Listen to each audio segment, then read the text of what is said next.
come to the checkered flag. A last lap pass to Daytona. When I was a kid, I used to dream of Daytona. There's no other place. Coming off the turn two, down the back straightaway, door to door. Man, it's bumping and banging. It's old school racing. Kale hits him. I won the Daytona 500. I won the Daytona 500. The big one happens. Trucks crashing along the outside wall. It just happens. It's Daytona. There's no better way to race Daytona than in a truck. It's the way racing used to be. Plenty of horsepower underneath the machine of that truck. He shows the way, has an advantage of a truck link. Brendan Gaughan is there. All kinds of room, may not have to deal with any more lap traffic. He's got a good, healthy margin. Ted Musgrave is victorious. It looks to be a three-truck race. Here they come, dead even at the line.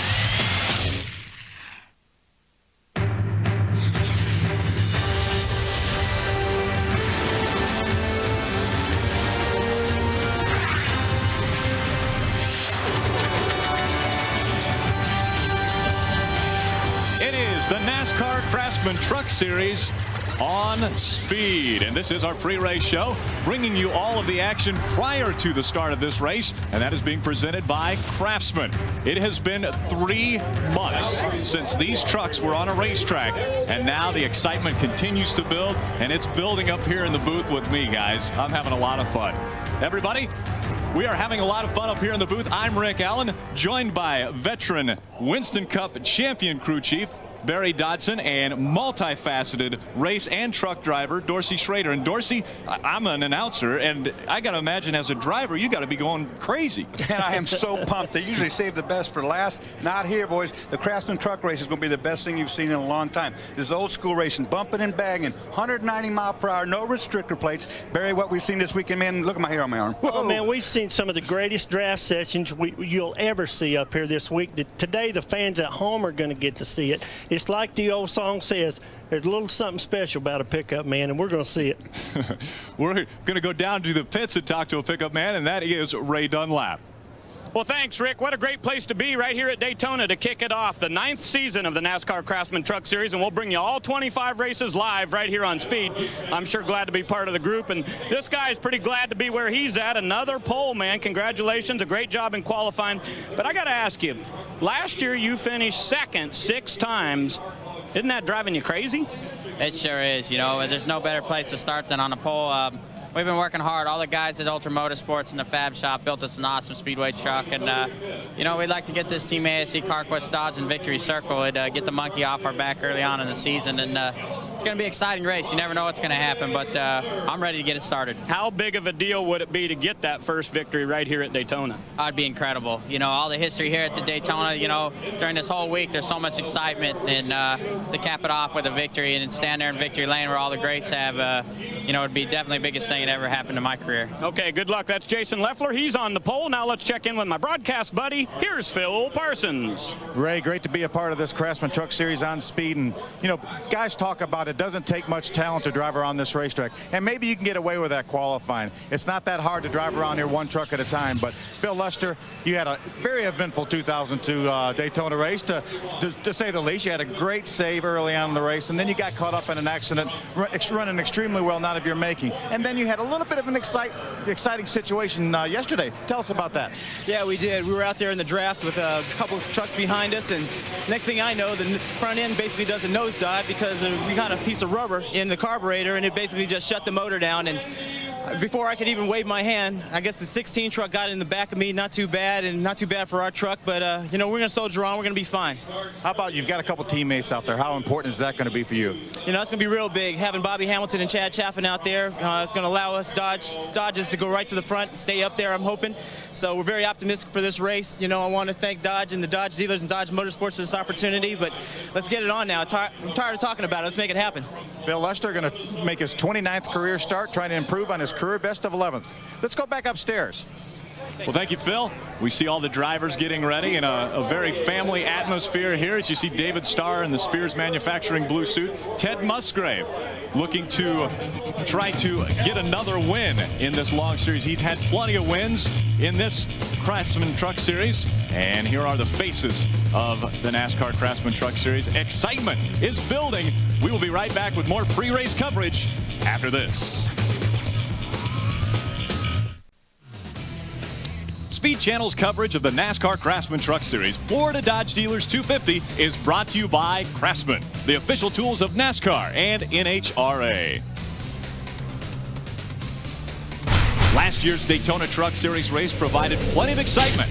Series veteran Rick Corelli looked stout all day. Late stages of the race, a multi-truck accident red flagged the action and set the stage for a green-white checkered shootout. Coming to the white flag, Presley made his move along with the help of his fellow Dodge drivers. And it was Presley in his first ever NASCAR Craftsman Truck Series start, taking the checkered flag and making it back-to-back victories for Bobby Hamilton Racing. Now let's head down to Ray. Well, Rick, what was really cool about that victory, it was Robert Presley's very first start in the series, and what an unbelievable win to come to the Big D and get to hold up that trophy. Tell me about your chances of doing the same thing again today. Hey, it looks good. This Jim Harris truck and Dodge is running awfully good. Been unloaded it. Thing was pretty fast in practice, been fast. So we got a lot more experience here this year than we had last year. So I think it's going to be a little tougher. And guys, I think experience will be a big factor in the outcome of today's race. And again, we talked about Bobby Hamilton there. He used to drive for Bobby Hamilton. Bobby Hamilton has had a lot of success in Winston Cup, and now he is bringing his team. He has a 3-truck team that he's bringing to the NASCAR Craftsman Truck Series. Well, that's a big choice. Bobby Hamilton is a first-time winner. Craven won't win. Hamilton will.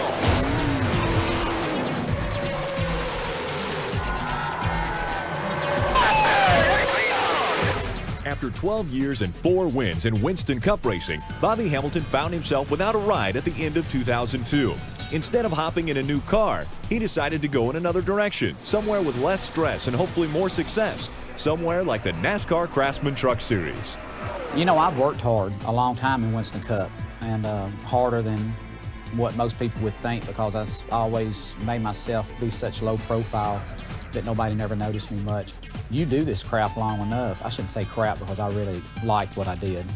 You do Winston Cup long enough that you get tired, and it gets to be such a routine that you're tired when the year starts.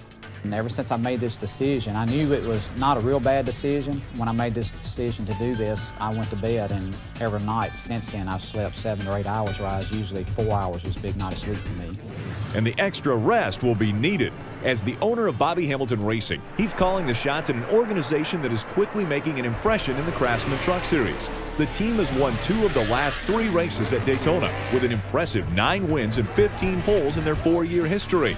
And Hamilton is counting on his double duty, giving them the upper hand. I think it's something I can take from a competitor and add to the owner standpoint. I've done that many times on hiring drivers and hiring help and things like that. Then I can take the owner standpoint and apply to winning the championship, because even though I'm in my own stuff, I won't do stupid stuff running for a championship, because the owner will come out in it. Hamilton, the owner, will be busy enough with 3 trucks entered in every race this season.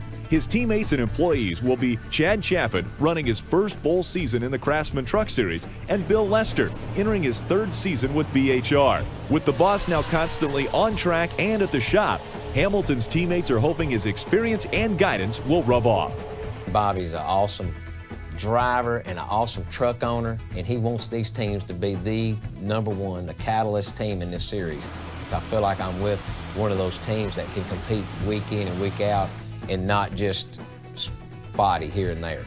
He appreciates everything that I'm going through out there, and he can kind of guide me as to where I need to go and what I need to do. And, you know, I've said it before, if I could just pick up half of what he's forgotten, I'm going to be a better race car driver. I think being such a careful racer and good on equipment that I sort of got labeled as not trying. That's not been the case after all. So I said, you know something? I'm tired of people saying stuff like that, so again, I'll just go back to my own deal. If they say it now, I'll fire them.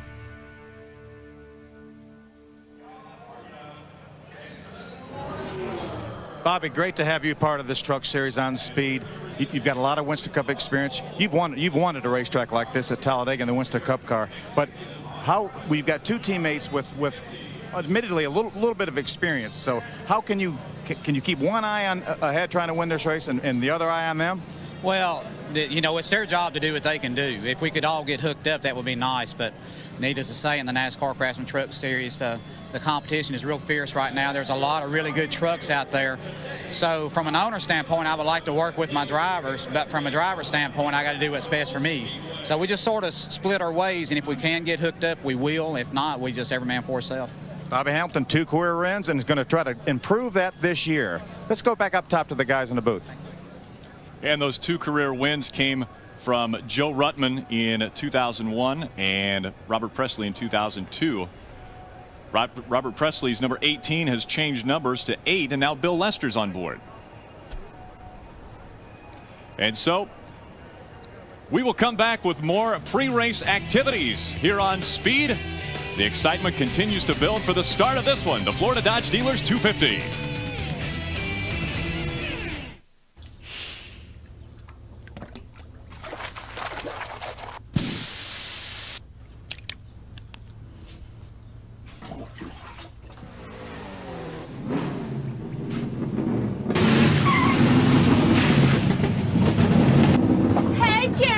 Hey, is that Octane 93 you're wearing? Yeah, you like it?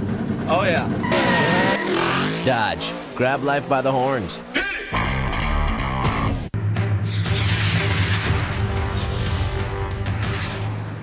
We're back to the NASCAR Craftsman Truck Series pre-race show. And guys, a lot has been made of, and everybody keeps asking me once I join Speed, what are the differences between the trucks and the cars? Well, we'll take a look at it here. Roof height doesn't, from a driver's standpoint, mean a lot, except I got more room to get in. But, Barry, you got a problem there.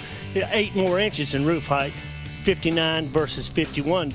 But in a way, that's a plus. A driver behind the driver can see a lot more hand signals and this and that. There's a lot more room in the truck. The truck's got a little longer wheelbase at 112 inches over the Cup car at 110. Makes it a little bit more compliant in the middle of the corner because you got more room to slide if you want to make it that way. Yeah, and those extra 2 inches, Dorsey, that's basically just a better ride.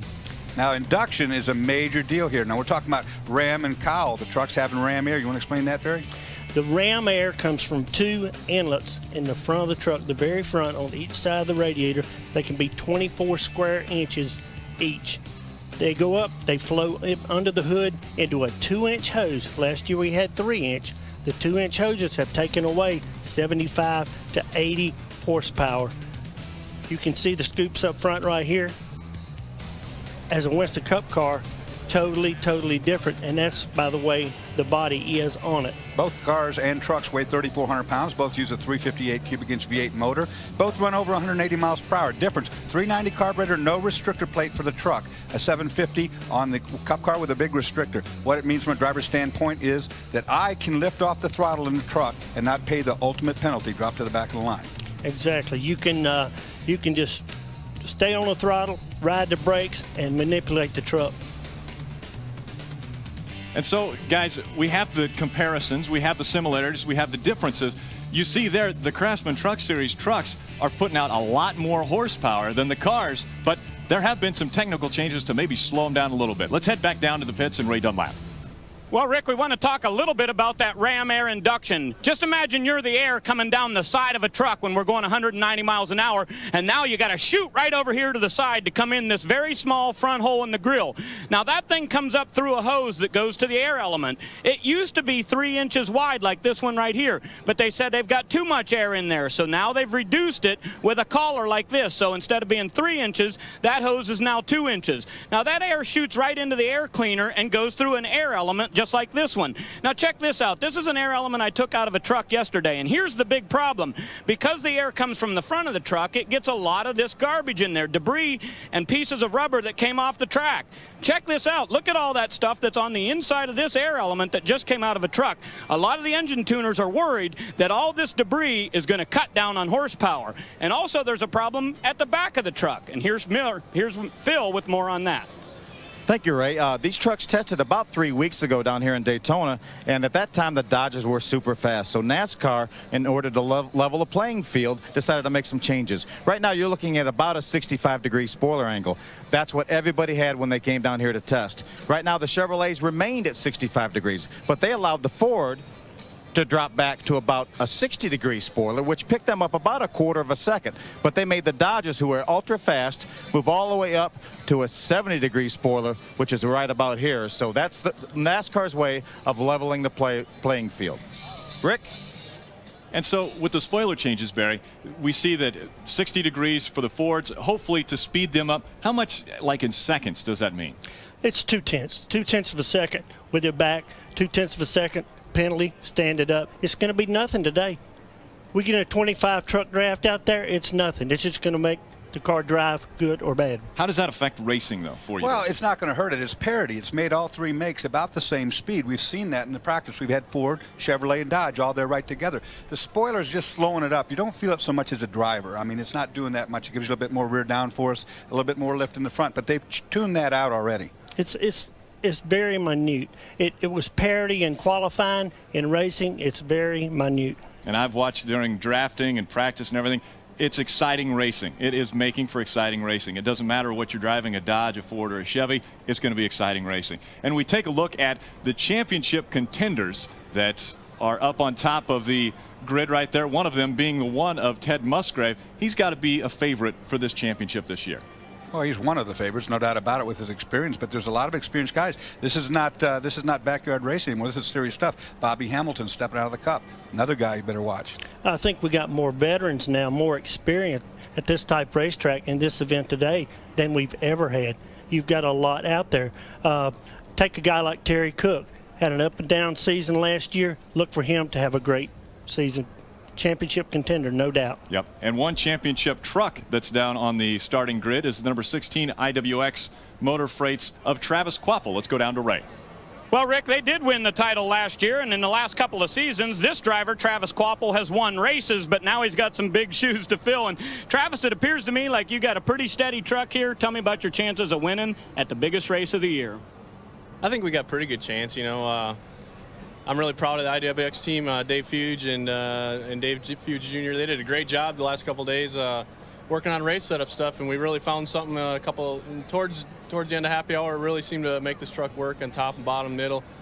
Drives good up off the corner. I can make good runs on guys, and Mark Smith built a great horsepower under the hood. So I think we got a pretty good shot. Just need to be smart and be there at the end. This team won last year on consistency, so you know they can do it. But how many victories do you actually think these guys and you as a driver can get this year? Come on, give us a prediction.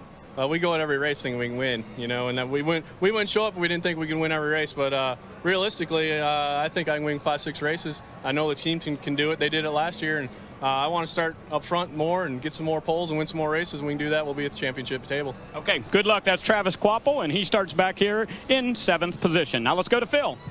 Standing here with Ted Musgrave, third-place qualifier. Ted, you won 10 races over the last 2 years. You were second to points 2 years ago, third last year.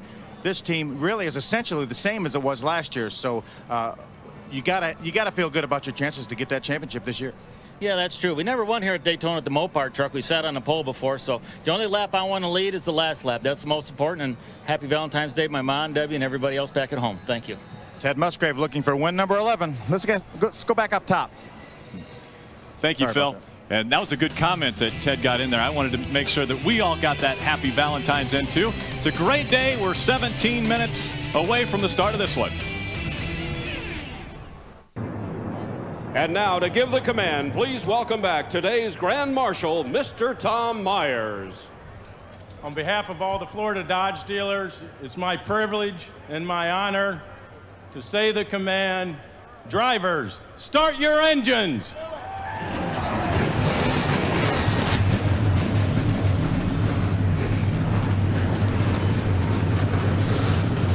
The motors are fired up, and we're fired up right here on Speed. Coming off the turn 2, down the back straightaway. Welcome to Daytona. Plenty of horsepower underneath the machine of that truck. And he shows the way, has an advantage of a truck lane. Brendan Gaughan is there. All kinds of room, may not have to deal with any more lap traffic. He's got a good, healthy margin. Ted Musgrave is victorious. It looks to be a 3-truck race. Here they come, dead even at the line.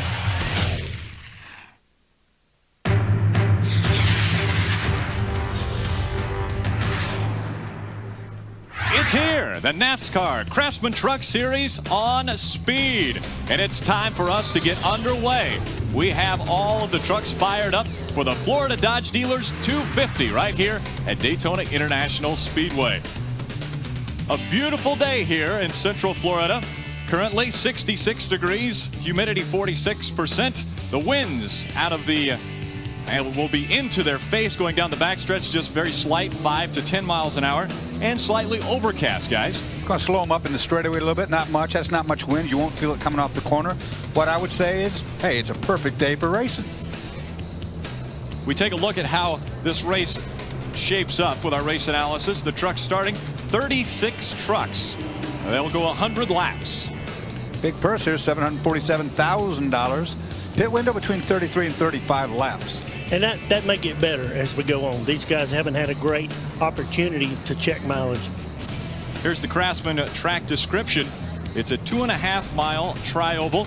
Banking in the corners 31 degrees. In the tri-oval 18 degrees. 3,400 feet down that back stretch will get you up to 190 miles an hour in the draft. Front stretch 3,800. And we take a look at how we start. This is the U.S. Army starting grid. In row 1, we have the Bud pole sitter, and that is Jason Leffler. A year ago, he had 8 poles, and yet no victories. On the outside of him, the defending champion in this race, Robert Presley. In row 2, Ted Musgrave has 10 career wins in the NASCAR Craftsman Truck Series. Ed Barrier on the outside of him, normally a crew chief, but he jumped into Kevin Harvick's truck. So 3, Chad Chapin right in there, and then Bill Lester, his teammate in the number 8 Dodge. Travis Quapple, don't count him out. He's going to be a good superstar here. Don't count him out. I tell you, the fastest truck I've seen all week is a truck of Bill Lester. Right there, a lot of experience. 52 Chevrolet. That is Mike Wallace out of St. Louis, one of my buddies. Spears Manufacturing 75 of David Starr in row 6, and outside of him the Orleans 62 of Brendan Gaughan. Now let me tell you, some of these guys haven't been here before. Some of these guys, Tina Gordon, she hasn't been able to get the truck into drafting practice. We'll see her in a minute. Andy Hillenberg, a lot of experience here. Bobby Hamilton, what can I tell you about that guy? John Wood will be on the outside of row 8. Inside of him, Rich Bickle in the 07. Dennis Setzer right there. Another real strong. Yep. You saw Randy Briggs, also Rookie of the Year contender. Lance Hooper, Matt Crafton, Putter Power there. There's Tina Gordon, and she didn't have much practice in drafting, so she's going to have a handful of truck here. Exactly. Keller, Brian Sockwell, graduate of Goodrich Dash Series. L.W. Miller, Michael Dawkins, Florida native. Randy McDonald. And Carl Edwards. There's a story there. Gets into the Jack Roush machine. Morgan Shepherd. 61 years old. 61 years young out there. And been coming here 51 years, I believe. G.J. Menon makes it in on a provisional. Back row there. Stan Boyd and Ronnie Hornaday III, famous name in trucks. The guys who didn't quite make it through qualifying, the ones that missed the field, we'll bring to you. One of the famous names in there, obviously, is Bodine. Jeff Bodine. That's a shame. Jeff tried real hard to get into the show. He said in his own words, he wants to finish what he started, referring to the 3-year-ago crash he had here at Daytona. Ricky Sanders, Eric Jones, and Brian Rose also not able to make the field through qualifying. We'll be back with the green flag right after these messages. Welcome back to the Florida Dodge Dealers 250. The NASCAR Craftsman Truck Series about to kick off their new season. And we take a look at Ted Musgrave in the number 1 there, the Mopar Dodge number 1. Our in-car or in-truck and on-board cameras. And Dennis Setzer in the number 46 with the Axiom Computer Associates on board. Now, Dennis Setzer had to fall to the back of the field because he changed an engine. He was starting in the 18th position. Now he's going to start in the 46th position. We're on board with the number 50 of John Wood, the U.S. Navy number 50 of Wood. Also on board with Bobby Hamilton. Bobby Hamilton in the Square D Dodge. This is Mike Wallace in the Federated Auto Parts number 52. We'll be tagging along with, and Mike Wallace has had success here in this race. Also on board with Bill Lester in the Dodge Motorsports Dodge number 8. There's the number 6 of Ed Barrier. That's Kevin Harvick machine. Wonder if Kevin's a crew chief today. He wanted him to be. Here is your Craftsman pole winner, Jason Leffler. Now, if Jason would win this race, Craftsman has sponsored a bonus program that will give $10,000 to the team. As the field is all in line, they've come out of turn number 4, and Mike Dolan takes the pace truck down pit lane. The green flag is in hand, and we are about to get underway with the Florida Dodge Dealers 250. Watch these Dodge guys. These Dodge guys are going to try to hook up and get in single file as fast as they can, try to break away. I doubt they can do that. America's #1 tailgate party is underway. And you see the teammates early on are going to get right in behind each other. You've got Jason Leffler on the pole. Ted Musgrave is right behind him. These first laps as a driver, you're looking all over the place, trying to get a buddy, trying to get in somewhere, duck out of this wind if you can. Once they get on the back straightaway, they're going to really get going here. And these trucks build up to speed a lot faster than the cars do. And that's because, oh, we got trouble right now. Bill Lester already off the pace in the 8 Dodge. They had problems with him yesterday in practice, and it looks as though continue to have problems with that Dodge. Just listen in here. No power. Motor died. Boxes. What a shame for that man. Again, started. Just got it going again. Right. Could have been the ignition box. We'll get caught back with him. All you got to do is stand there and run. And you heard him say we'll get caught back up with him. If these guys continue to run 3 wide like they are, Bill Lester, he gave him quite a head start, but might have a chance to get back up there. Well, the good news is the truck comes up to speed quicker, and they're punching a monster hole in the air with all these trucks running side by side. It'll take a while for Bill. He's got to keep his calm right now and just get his head down. Okay, what did he do, Dorsey? He calmed down and found out where the backup ignition system was. Flipped it on, had fire again, taken off. All of these trucks have 2 ignition systems, so if you should have that problem right there, you switch that one off, go to a backup ignition switch. He did that, got her fired up again, so he just took him a second to realize what was wrong, and then that crowd. Whew. Travis Quapple out in front here. And here we go. David Starr. Big crash down the front straightaway coming out of turn 4. Pretty hard hit there on the left front. He obviously got help to slide that far on the asphalt. I'm sure we'll get a look at that again. Oh, he tore that one up. We'll see David now. What a shame. There. Very disappointing. The Spears Manufacturing 75 coming to rest right in front of the grandstand as David Starr begins to unstrap from his 75 Spears Manufacturing Chevrolet. The good thing is we can see him moving around and wind the nets down. Watch the replay here if we can see where David is in this deal. Down low, coming off turn 4. He just got a little help, maybe. I don't know. Looks like he got up into Mike Wallace in the 52. Big hit nonetheless as you come off that turn 4 and hit that solid concrete wall. So that's a lot of testing, a lot of time spent, brand new truck, all your hopes down the drain. Biggest race of the year for these guys. And Bill Lester's caught up. Bill Lester did catch up. The safety crew and NASCAR officials down with the 75 and David Starr. You see David, you can see him moving around. He'll be climbing out of the truck. And they hit that wall pretty hard, guys. You don't hit that wall soft. You know, he came off that corner to 190 miles an hour and went straight down off that banking, and kaboom. We're under our first caution here of the Florida Dodge Dealers 250. We'll be back with more action after this. Speed Channel's coverage of the NASCAR Craftsman Truck Series Florida Dodge Dealers 250 is brought to you by Craftsman, the official tools of NASCAR and NHRA, and by Dodge. You can take life as it comes, or you can grab life by the horns. Let's take a look at why we're under caution right now, as we will be on board with Jason Leffler. Looking out the back, 2 trucks back, David Starr. Now you're going to see it. Everybody gets bunched up here. I don't know. You can't tell if he gets hit, but he definitely gets turned, and down he goes. Big hit to the infield wall. Good news, David's all right. And it looked as though there were 3 wide, and David was trying to maybe creep up. Here we're on board with John Wood. Going to have to right in his face. John right Wood there. slowed way down. Now take a look right here. We'll see if he gets contact. I think he gets hit right in the corner there. I'm pretty sure he does. Just gets spun around, guys, and there's nowhere to go right there. There's no stopping it once it gets turned down off that banking. See the roof flaps up. That would have been an upside-down truck a few years back, more than likely. They have one large roost flap. The cars have two, and they have one about twice the size, but it did deploy. And Bill Lester having problems on the start. Let's go down and find out why with Bill.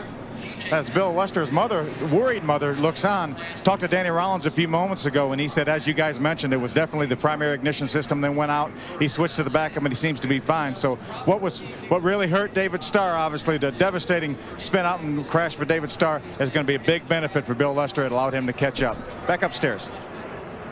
And guys, if that caution wouldn't have come out, is there a chance he could have caught up to the pack? There's a chance. I mean, it would have taken him quite a long time. It might have been all the way to the pit stop for that matter, but he didn't. He wouldn't get a lap down, I don't think. No, he was strong enough to hold his own for a while. And we might be going green right here, boys. Now, Bill's got to work the draft. He's all the way in the back now. He's got a real fast truck. There's no doubt about that as we look at his mom. She's a little worried. I'd be worried, too. You know, we heard that engine miss yesterday when the carburetor was messed up, and that could have blown the first ignition out.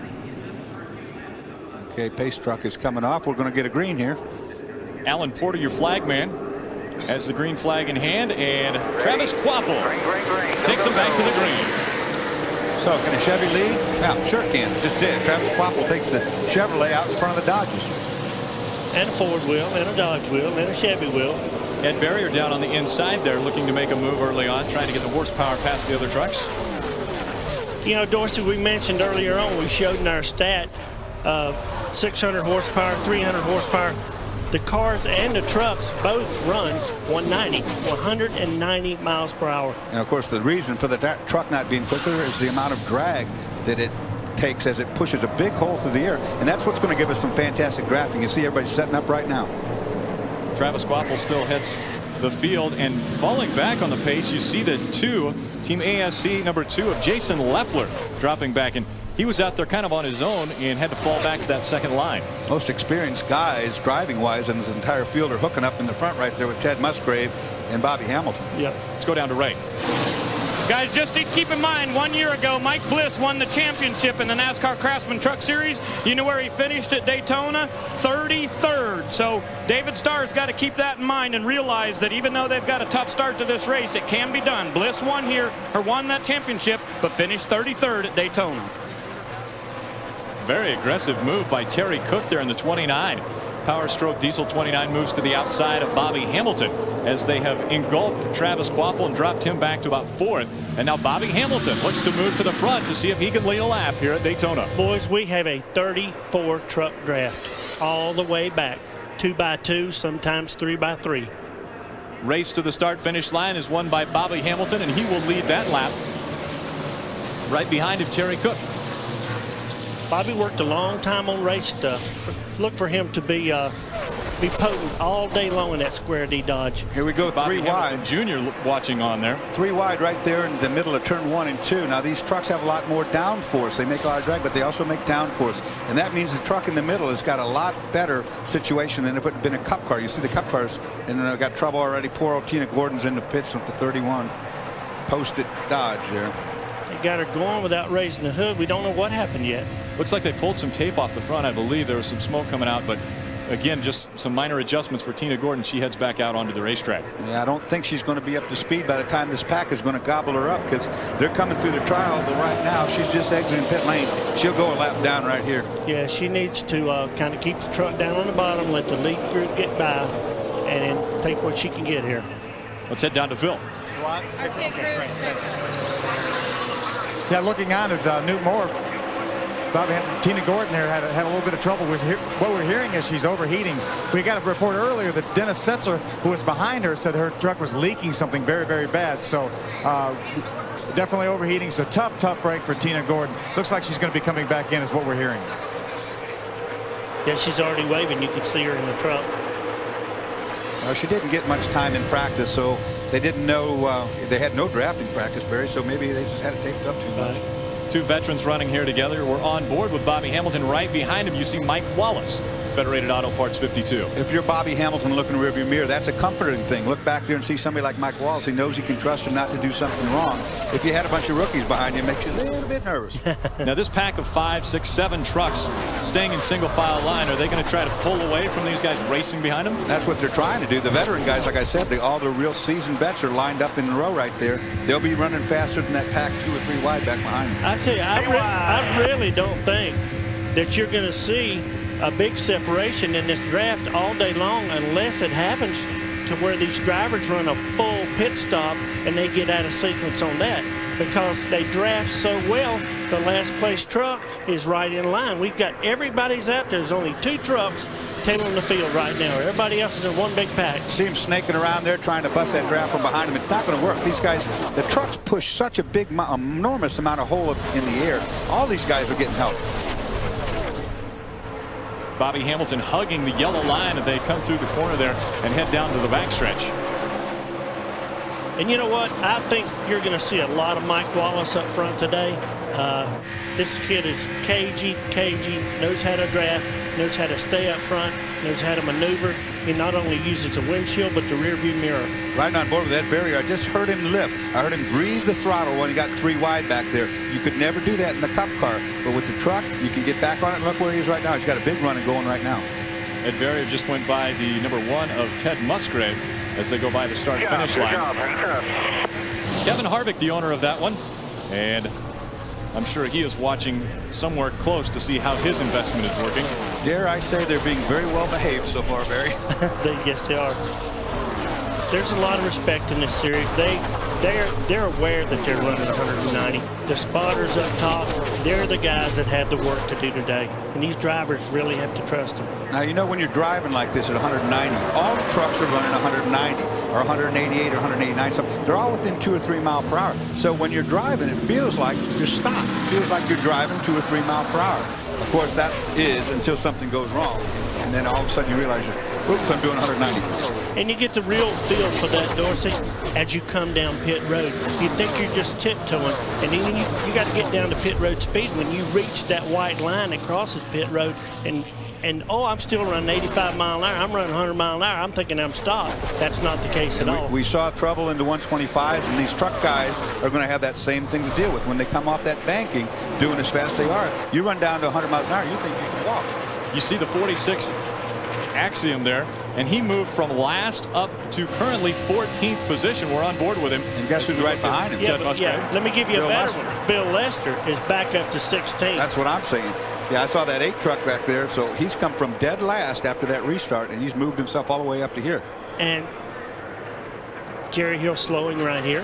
He's down on the apron. I think he's going to pull in the grass. He must have had a mechanical failure. He's getting out of everybody's way. That's nice.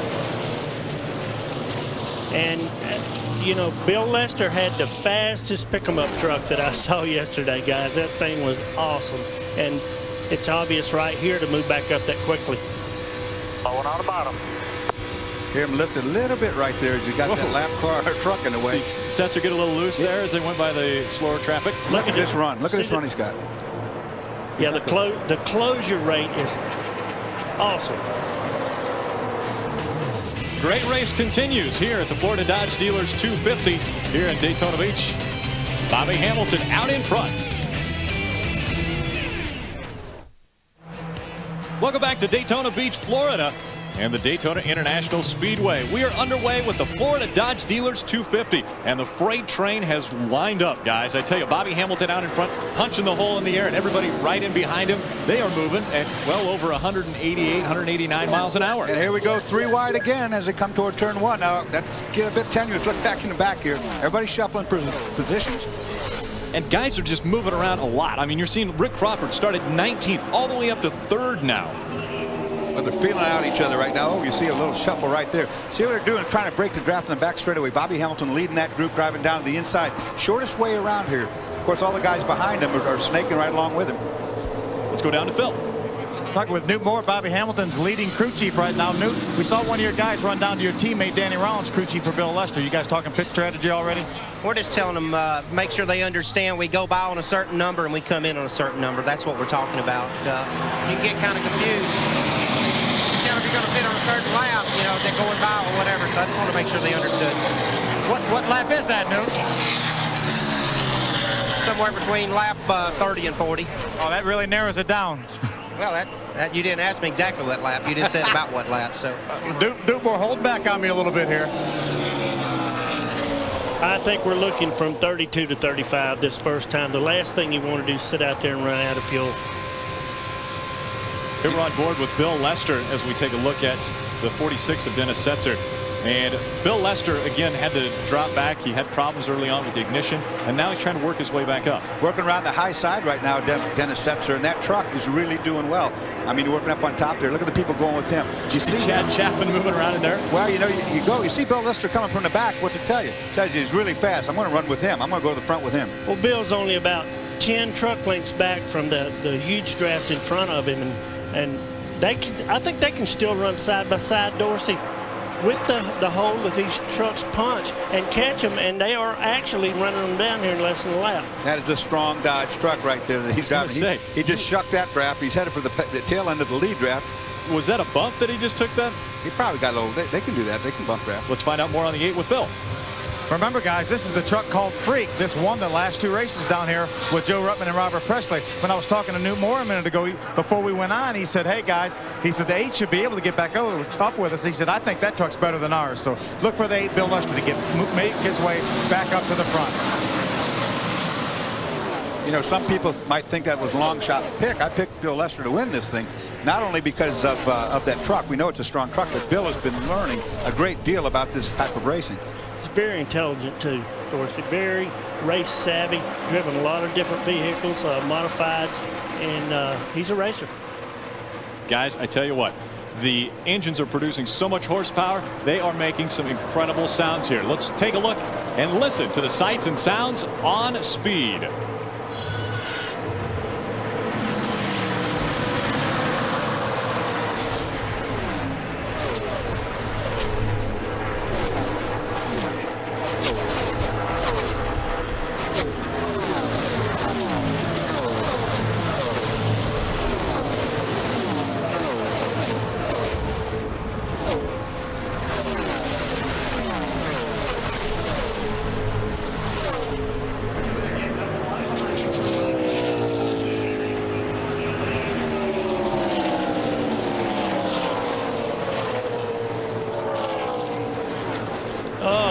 Out of bounds almost. John Wood down on the bottom. You see the Navy truck, the 50 right there, was 2 wheels down. Now, he didn't improve his position, but it's getting a little tenuous. What was that noise we heard? That was 20,000 horsepower. Just a little bit over. And he got forced down, it looked like, Dorsey, by Kevin Harvey. He did not advance his position, so he's okay. Now, if you get down there and pass somebody, you got a big old black flag waiting for you when you get back. Bobby Hamilton's last win was in a Cup car back at Talladega in 2001. You can get more of the action that you're seeing today tomorrow on Fox. The Coolers 300, 12:30 p.m. Eastern on Fox. Welcome back to the NASCAR Craftsman Truck Series Florida Dodge Dealers 250. After 25 of 100 laps, out in front you see Bobby Hamilton, Mike Wallace, and Rick Crawford. Let's head down to the pits and Ray. Well, on the radio, Rick, just a moment ago, we heard crew chief Ray Stonkus tell his driver, Rick Crawford, no matter what you do, you're going to pit with the 52 because we believe he's the very best truck here, and we want to try to stay with him all day. So they're going to pit whenever Mike Wallace does, no matter what lap that is. Now, when it comes to Travis Quappo in the number 16, he's been just a little bit tight off.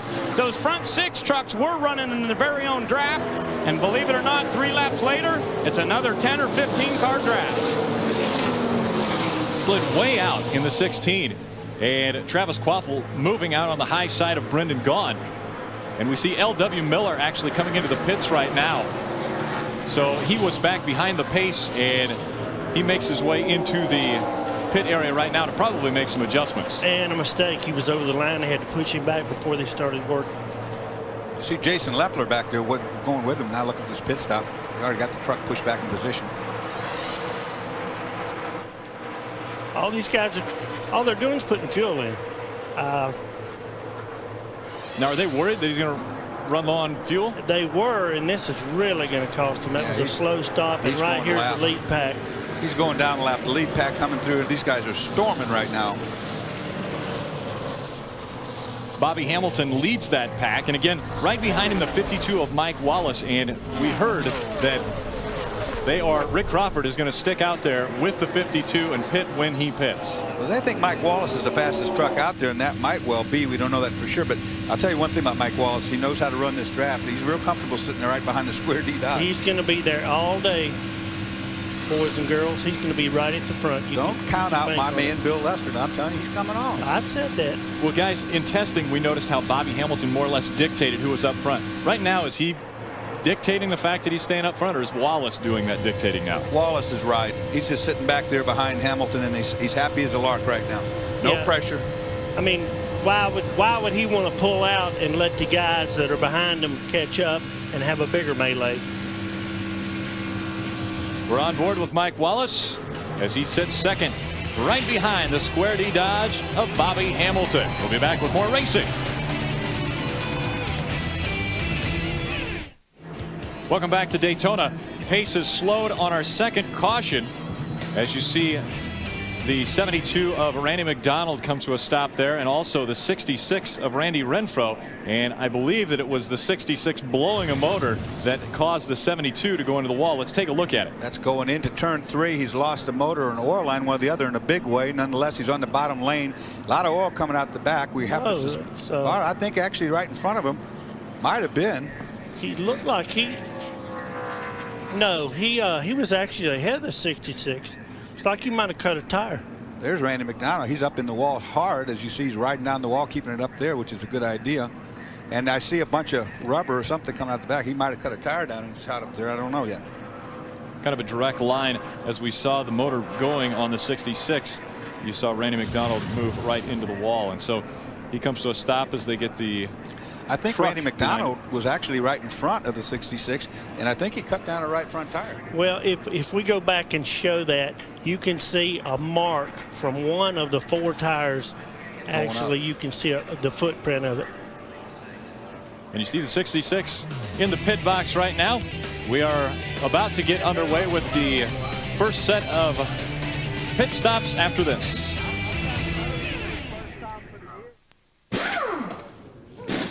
People are selling tools today on the market that I don't even think they know where they're made, and they're not a quality tool. One thing about the Craftsman tool, it's made here, and you know the quality's good. 1,800 Craftsman hand tools made in America, guaranteed forever. If something happens to it, you can take it back, and you know where to take it back because you know where it come from.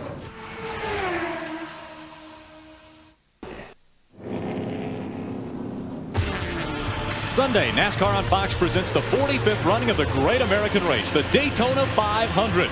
We'll be here for the next 15 weeks to bring you another season of high-speed racing with all the energy, humor, and excitement only Fox can deliver. Tony Stewart leads a star-studded field of the world's best drivers as he begins his Winston Cup title defense. The Daytona 500 on Fox. The green flag drops in just 2 days at noon Eastern, 9 a.m. Pacific. Take a look back here at this caution, guys. Watch in front of the car blowing up. There's the 72. He's cutting the right front tire right now. He's going to start headed up the racetrack. See the skid mark out of the right front go up there? Hits the wall solidly. That was a cut right front. Had nothing to do with the blow up. Just coincidental that they happened at the same time. Yep.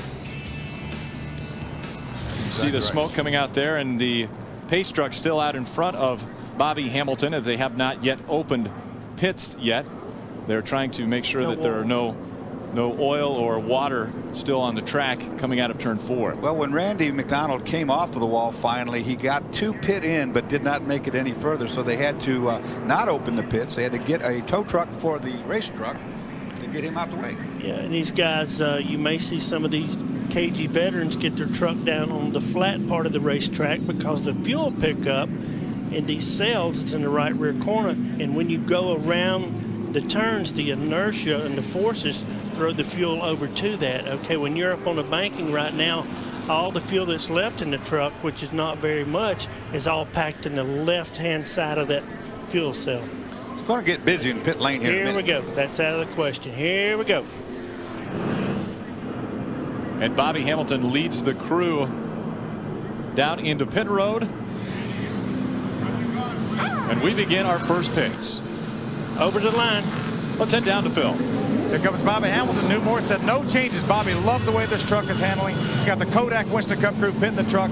And Mike Wallace also, Donnie Richardson said no changes for that truck. The top 2 trucks here with no changes. Could be 4 tires for both. Not a Ray. 4 tires also for Rick Crawford, guys. Cal Beaupre does the fronts, Bobby Showalter's on the rears. Gator Morris is the jack man. They got the 4 tires just about done. The gas is in. They've got plenty. Crawford will get away, but he's going to lose a spot to the 15 of Andy Houston. The top 3 are going to be dropping back spots. Bobby Hamilton, with a good pit stop, was able to get out in front. Look at the 50. Now here's John Wood. He missed his pit box completely. They had to get him and push him back. It took about 2 different times to get him back into his pits right there. Oh, here's a tire run. That's looking good. There's a $100 fine. There's a fine for somebody. Let's take a look at what happened to that 50. Yeah, it wasn't pretty. I was right here in front of me. I saw it. Watch it as it comes in here. Locks it up, slides, almost hits the guy in front of him. If you see the tire carrier right there, you know that's a guy that hasn't made a lot of pit stops yet and got in there too hot. You see him now trying to get around. He hit his tire carrier. Yeah, that's a matter of not realizing what kind of speed you're running. But I tell you, there are 2 other altercations we missed there. Brendan Gaughan missed his pits. Go back and show that if you have it. He was over the line. They had to push him back. Chad Chafin got in his pit when everybody else's stop was already over. Chad Chaffin was the last guy to get to pit stall, and they held a 6 truck for something. Well, it could be that right there. There's a tire being retrieved from the infield. They really don't approve of that when those things And you know what's worse, Dorsey? They don't give them back. So you get a $100 fine. They've got a worn-out tire but a brand new wheel. Yep.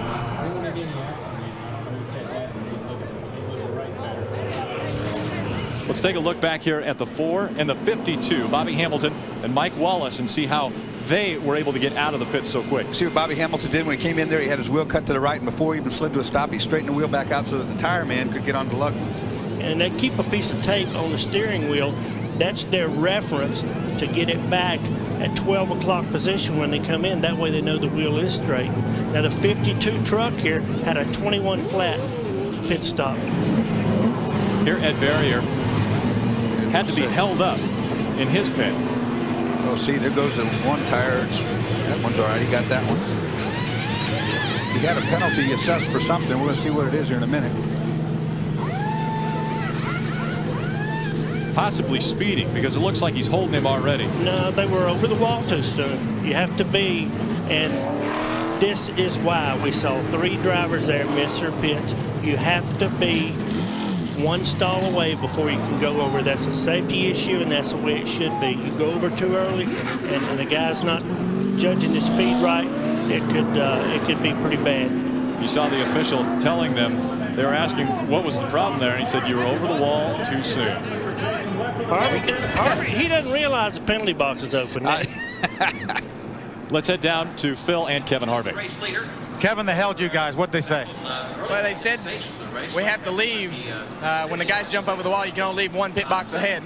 1 pit box is way back there, but they're enforcing it this orange line, so we'll be all right. Kevin Harvick, owner of Dead Barriers number 6. Sounded like a little bit of a technicality there. Yeah, well, there were some words. Look here. He's not happy. Look at how upset. You heard him say, we got 2 rookies. I tell you what, arguing won't get you anywhere, will it, Barry? Look at Kevin get after it. He's not going to win. He's going to be in the big red truck if he's not careful. Free trip to the truck coming up. It doesn't matter. I mean, their mind is made up. They made the right call, and that's it. Okay, guys, here we go. Green flag. Green, green, green. Let's go. 66 laps of racing remaining as the green flag flies here at Daytona Beach. And Bobby Hamilton still out in front, did great on his pit stop, and he still leads this pack. Guy who also did really well, Andy Houston, currently sitting 2nd right now. We hadn't been talking about Andy Houston much. You and I did, Barry, break. He is doing really, really well. He's been moving all the way up through this field. Look at Rick Crawford now trying to make the pass on the outside. He gets some help from behind there. They go too wide. I would bet, well, Andy's got a good crew. I think they got the Hendrick crew. I don't know how they rented those guys, but I think that's who they have today. Bobby Hamilton is going to get shuffled out right here. Rick Crawford, Robert Presley, Mike Wallace, and Jason Leffler all working together, and no place for Bobby Hamilton to go. This is where the spotter comes in. There's a little bit of a gap right there. He needs to move that. No, not anymore. There's not. Too late. Sorry. Now you see Robert Presley out in front, and Presley, your defending champion in this race, and he led that lap, and he is your current leader. And as soon as that happens, Rick Crawford has moved up in front. Race is on. Got 2 wide. Ernie Elliott power leading right now. Not too bad to have. And Rick Crawford's been more of the advocate of this isn't fair. Dodges are so much faster, and we see Rick Crawford out there running well. Let's head down to Ray.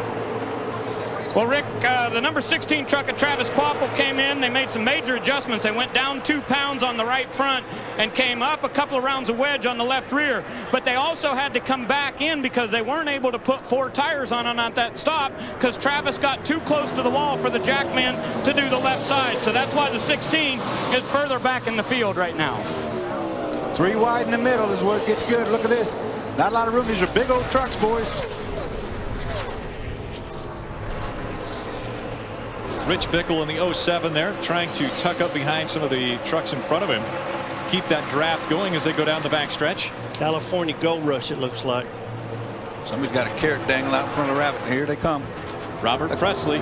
And look at the help he gets now from Bobby Hamilton in the Square D Dodge. Watch that 2 truck push him on here.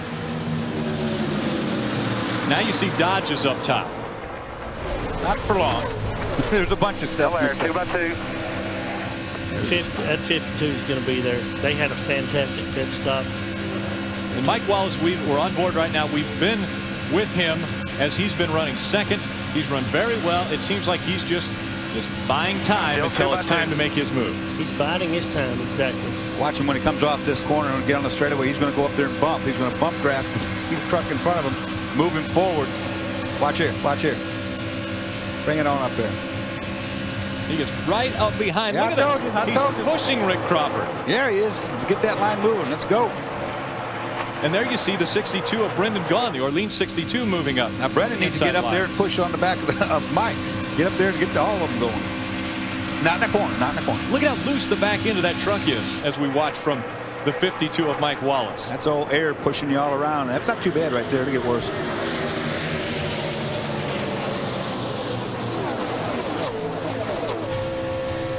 Here we're on board with Bobby Hamilton, the Square D Dodge. Look at him run a high line. I've been watching Bobby. He's moving a half a car width up to the top over all these guys. And he was doing that in practice too, Barry. Yeah, if he can get some help up there, that line will move. Look at the speed it carries. It gives him a lot of speed coming off the top of that corner. Oh, 3 wide right now. Look here in the middle. That's the Square D right smack in the middle. Ain't good. Bobby Hamilton got the run, squeezed Robert Presley up top, and they're 3 wide going through 3 and 4. That top lane like that gives you a lot of momentum as you come off that corner back on the straightaway. You got a lot of speed, but you got to have somewhere to go when you go there. Yeah, and there's up way too much off turn 4. These guys have to get somewhat back in line before they reach that area. Guys, they're about 5 feet apart. They're going 190 miles an hour. They only think they're doing 3 miles an hour right now. We're on board with Bobby Hamilton. You see Terry Cook on the inside in the Power Stroke Diesel. Shows you the parity. You know, all these guys ride exactly. There's not 2 mile an hour split in this whole field. And now they come onto the back straightaway, start shuffling around, trying to make something happen. Well, we get a Chevy to lead here, and I think everybody's led. 2 good Chevrolets right there. Travis Quapple working with Ed Barrier. We're on board right now with Jason Leffler. He was your pole sitter. Look at Hamilton up there by the wall. You have no help. You're in the. Oh, he's in the middle now. They got dropped in the middle. You saw him right there saying, you have no help. You got no help. He's stuck right in the middle. 3 wide coming in the middle of the corner. And you know what? That's Red Dog. That's Buddy Barnes, his crew chief spotting. Now, you don't see that a lot, but that is probably one of the best spotters, if not the best, that I have ever had. Oh, trouble right in front of him. Top big one. Here right we go. Ted Musgrave getting spun around. And he gets into the 1. The 1 and the 2. Ultra Motorsports team both getting taken up in that one. Got both of them. There it was as a driver. I saw that happening in front of me, and I just locked up. I said, uh-oh. Ted Musgrave having problems. See what they say here. He mentioned right rear. We're done for the day, but it blew a right Oh, trouble. 93's on fire. Blew a right rear tire. 93 of Michael Dokken on fire in that 93 right now. He's getting out of there. Yeah, the fuel pump's knocked off of it. It's up front. And here he comes. Come on. Be getting on out of there. Was that cool or not? Just step right out of there. It wasn't cool, I'll tell you that right now. Well, it was cooler than if he sat there. And he's in a tough spot for him to get to, but they'll get to him here. They do a great job, these safety teams. Well, all that. He needs to get away from that thing.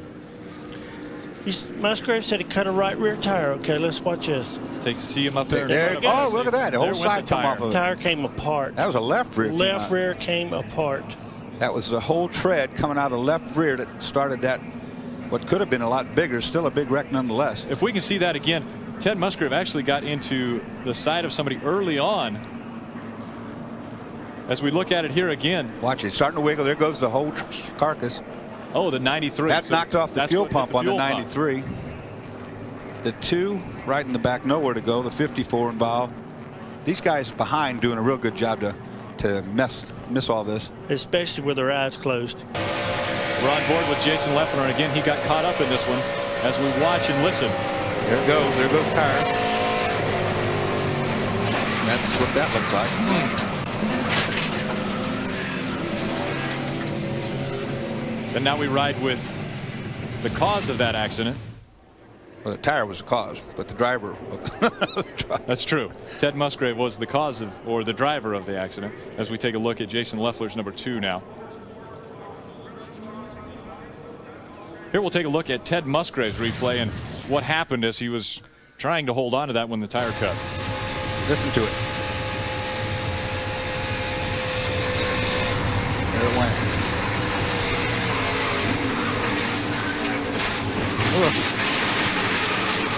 And all those trucks, and he hits his teammate. They're coming back in for the pits. A lot of pit action right here. Well, at the beginning of this race, I wanted to be back in the truck driving, but when I see that, I don't think so. Let's head down to Phil. Bobby Hamilton back in for 4 tires. Newmore said they had a bit of a vibration, so they came back in, put 4 fresh Goodyear tires on it, and down to Ray. Phil, Matt Crafton is in. He had a little bit of right side damage from that crash out there. They're going to put 4 tires on it. They went up a pound of air on the right front and down a pound of air on the right rear to try to make his chassis a little bit better. Pulled the fenders out on the right side. Make sure there's not too much aero damage here. They're cleaning the grill off, and Matt will head back out to the racetrack. Menard's 88 team doing a great job fixing what damage was done to that truck. And there you see Bill Lester's number 8, who you have said, Dorsey, time and time again, that is a very strong truck. Bill's been running 18th. Of course, he had to start from the very back. This will help him. They did some tune-up on him there. And the cars come back out onto the track. Trucks coming onto the track. We take a look as we're on board with Dennis Setzer. What happened right up in front of him here. There's the 2. You know it's going to get involved. Man. Oh, that's close. Now, you got to ask yourself, Barry, he hit that apron real hard, and the angle's bad. You can bend the ball joint and go down to that. Sure you can, and it's inevitable that doing that de-wedges his truck so bad, and it's going to shoot him back up the racetrack. That could have collected a lot more trucks. Sure could. I'm glad Kingsford wasn't a sponsor on the 93. Oh, yes, that's true. They put that fire out quickly.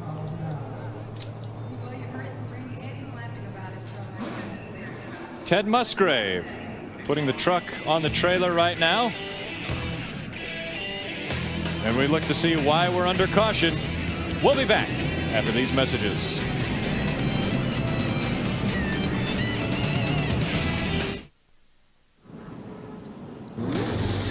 This weekend is a full schedule of NASCAR racing. First at 9:30 a.m. Eastern, 6:30 a.m. Pacific on Saturday. It's Winston Cup practice here on Speed. Then on FX, followed by the Coolers 300 on Fox as the Busch Series begins in season. Then Sunday, start your day with NASCAR This Morning, live from Daytona on Fox Sports Net at 10:30 a.m. Eastern, 7:30 a.m. Pacific, followed by the 45th running of the Great American Race, the Daytona 500 on Fox. A full weekend of NASCAR begins tomorrow across the Fox networks. Let's head down to the pits and Phil. Sitting here with Greg Connor, crew chief for Robert Presley, the 59 truck. Greg, you guys came in and opened the hood. What happened? Well, yesterday, Happy Hour, we were able to suck up really good to any truck out there. He could get really tight. Today, we get a good run off the corner. The closer we get, it just died. So we were concerned if possible the air hoses had come loose or the horns were a little loose. All that seemed to be okay. I think the pace is a little quicker, and our gear combination with the RPMs just a little bit off. Maybe if they slow down, we'll be okay. Greg kind of looking for him to slow down. I don't think they're going to do it for you, Greg, but he's looking for him to slow down a little bit so their gear works better. There you see the Harris Trucking Company number 59 of Robert Presley. Again, Robert Presley, he is your defending champion in this one, but currently running 14th. I don't think they're going to slow down, Barry. Yeah, I can't imagine that you can tell a truck driver to slow down, can you? I used to tell the drivers if we ran slower, it'd be a lot safer for everybody concerned, but they don't care. Those involved in the crash, of course, the one of Musgrave, also getting caught up, the 54 of Sockwell, the 2 of Jason Leffler, and Michael Dockett in the 93 you saw as he blew the fuel pump and fire coming out of the bottom of that. And so they are all in line again. And let's head back down to Ray. Well, guys, the second place truck of Mike Wallace decided he had to peel off and come down pit road. They put some tape on the front, and we had a lot of radio conversation here about whether the front couple of trucks would come. Rick Crawford called into his crew chief and said, could we go right now if we got a couple of cans of fuel? And Ray Stonka said, no, we got to wait a little bit later in the race. But Wallace just came down and put tape on the front of the truck. There's still 54 laps to go in this race. We're not even to the halfway point yet. Let's take a look at what happened to Bill Lester in that accident. Riding on board with Bill, it's going to happen way up here in front of him, but watch what's going to happen here. There's that tire. Barry went right underneath the front balance. Could have done damage. It probably did do some damage, but we didn't see him on pit road, and he could have gotten very lucky. I'll tell you what else it could do. It could go up and knock the oil pump belt off, and he'd be done for the day. Oh, we got Sockwell. Sockwell with a lot of smoke. He was involved in that accident. You see, not going well right now for him as he races to get into the pits. Look at the damage on the front of his truck. Whole front end tore up. They got a lot of tape on there. That's all you can do. A lot of tape as he got caught up in the accident that was caused by Ted Musgrave's tire being cut. We'll be back with more after this. All this week, Speed Channel presents an event so big, it'll take 10 days to complete. Over 50 hours of coverage live. If there's a car on the track, we'll be there. Speed Week's on Speed Channel. All this week, only on Speed.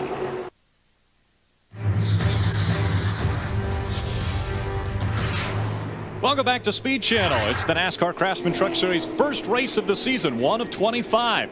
And we're here for the Florida Dodge Dealers 250. And so far we've had exciting racing, but we're into caution number 3, and that has gone for approximately 14 laps now. And so as we get ready to get this back underway, guys, it's been exciting, and yet there hasn't been as much passing as what we thought was going to happen. Well, I don't know if that's a cause of everybody being cautious or what that's all about, because we saw a lot of passing in the drafting practice. Back to green now. We'll see what happens.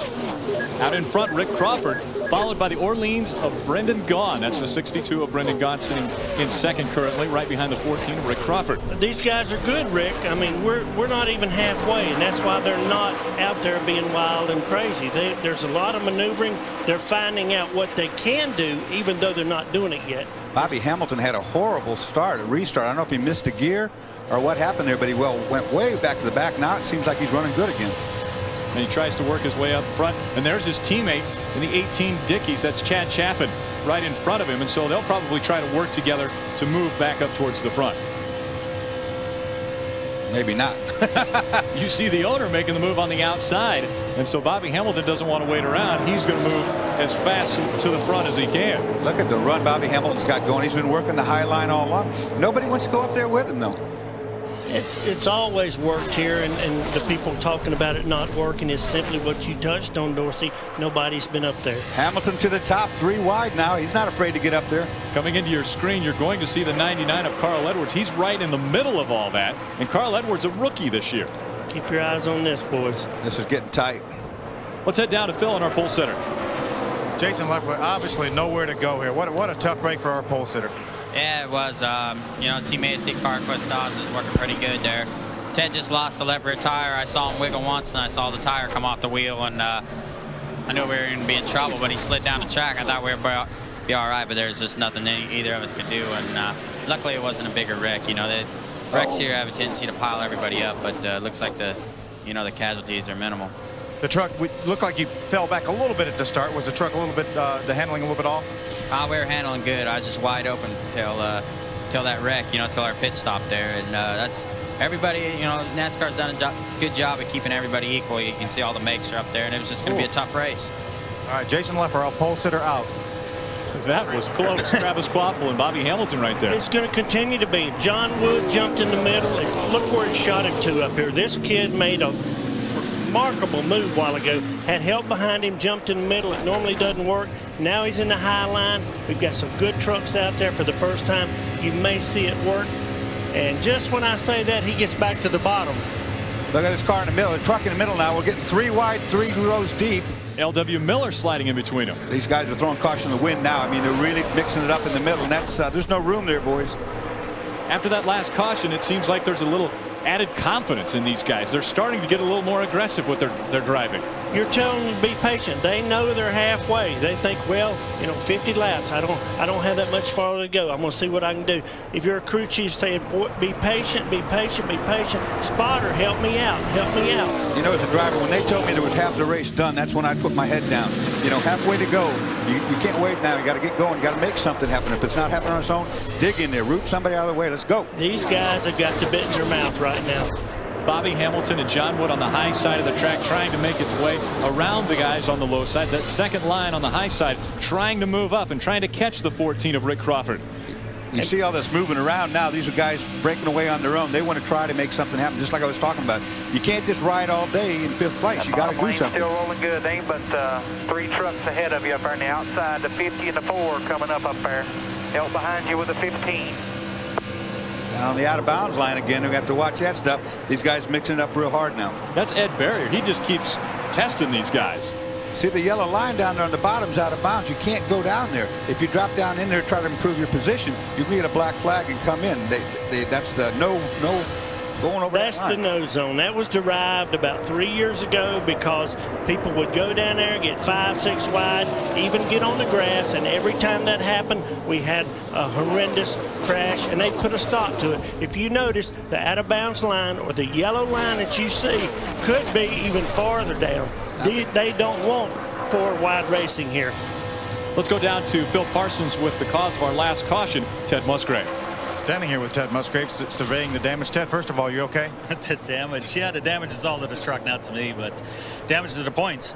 The truck was good. The Ultra truck was good. I started out the race and it started running a little warm, so I dropped to the back trying to get some air. And Gene Eden, the guys, when I made the first pit stop, pulled some tape off and cleaned the grill and put on 4 Goodyears, and the truck was coming alive. I just biding my time, and sure enough, going into 3 or going into 1, I must have run a little something over in the trial because I was still going straight, and all of a sudden the left rear blew out on me going in the corner.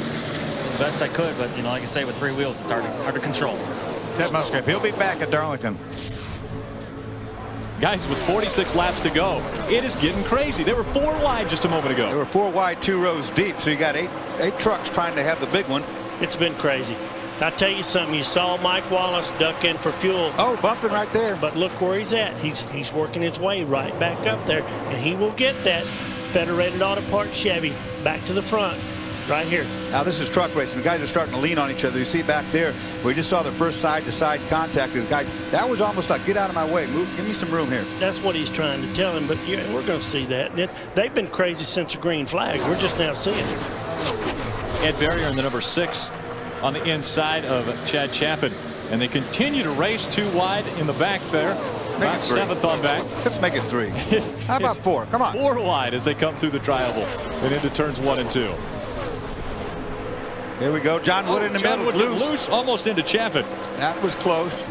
Saw the wiggle. Look how close these guys are running. That U.S. Navy 50 is exactly. That's what I was getting at a while ago. Again. To get in the middle. Look here, all the way. All 4 wheels underneath the line there. Stan Boyd in the 89 there just ducked in below the yellow line, but that could have been because of trying to avoid accident. I didn't see the accident. Neither did that NASCAR, I guarantee you. You can't be running down there because if you do it, guys are going to go 4 and 5 wide. And they're going to, I'm hearing they're going to black flag the 6. He's going to bring him in because going 4 wheels underneath that line. Okay, the first thing he's got to do, he's frustrated right now, is get it to pit road speed. Do not speed, or he's going to be in there even longer. And that's Ed Barrier we're talking about. This will be a stop and go. This is an experienced guy, Ed Barrier, in the 6 truck. You know, and he's going to say, hey, they shoved me down there. I didn't drive down there. We're going to see it right now, see what happened. Take a look again at why he was forced to come in. Well, there he is down the bottom 6. And they're shuffling around and stuff. Bounced off the wall there. I told you it was getting good. 3 wide there. 4 wide. Say I had to Morgan go down. Shepherd got in the wall a little bit. You see it better here, right here. He's coming in the middle of the corner. He might get a little tap. Oh, he does right there. Oh, yeah. Oh, both of them got in the wall. Pretty good. That could have been a big one. And Ed Barrier's going to say it was their fault. I didn't do nothing. So Morgan Shepherd was running up in the top 10 in this race. He was doing very well in that number 21. Well, that can do what Dorsey. Here's a look back at why Ed Barrier was black flagged and had to go inside. Well, this is the black flag. We're going to see it right here. He's up in front, right on board with the 52, which is Mike Wallace. There's all 4 there. And see, he made a pass. He made a pass. That's what got him caught. So you're busted. Sorry. So Ed Barrier will try to make up. I don't understand this, Dorsey. When he pitted, when Ed Barrier pitted, they put on 2 tires. It was only a stop and go penalty. They should have gone, because what this is going to do in a matter of about 5 laps, he's going 1 lap down. Yeah, he won't have the opportunity that Bill Lester had to get back in great contention, I don't believe, after this. It's Kevin Harvick arguing the point again with the NASCAR official. Kevin's been busy down there in the pits. Yeah, he has been. He doesn't want to argue too much, I can tell you that. Problem is, he needs a caution right now. If it's not a caution, he's certainly going to get swallowed up by this pack of wolves here. Guy who's running very well right now, the 62 of Brendan Gaughan in the Orleans 62. He's sitting second right behind Rick Crawford. Oh, and a problem there with the 63. I was about to say, when you're saying that, Ronnie Hornaday third pulls his truck off the racetrack and behind a safe barrier there. I was talking about Gaughan. In the offseason, he was working out with a personal trainer. I think he lost something like 40 pounds from last year. Okay. Is the Federated Auto Parts truck strong? Yeah, he's back to 3rd. Yeah, he is. From shotgun to 3rd. Tell you who's doing a good job too is John Wood in the Jack Roush Navy Ford. You see him now up into 4th place. They haven't run good all weekend. He's in 5th place. Sorry. There you see Bobby Hellman, a great run on the high side as he tries to make the pass. He's almost up against the wall. But now nobody will go with him. That would work if he could get 2 or 3 guys to run up there with him. And he keeps showing him. He goes, come on, boys, get up here with me. Nobody's helping him. And the faces of NASCAR continue to shine here on Speed.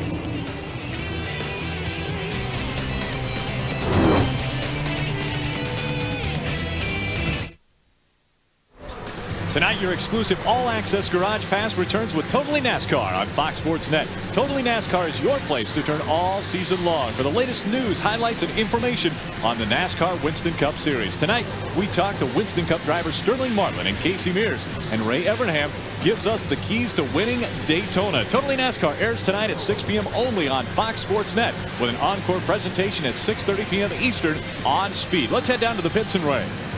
Well, Rick, we saw on that last set of pit stops that Mike Wallace came in and put a little bit of tape on the front end.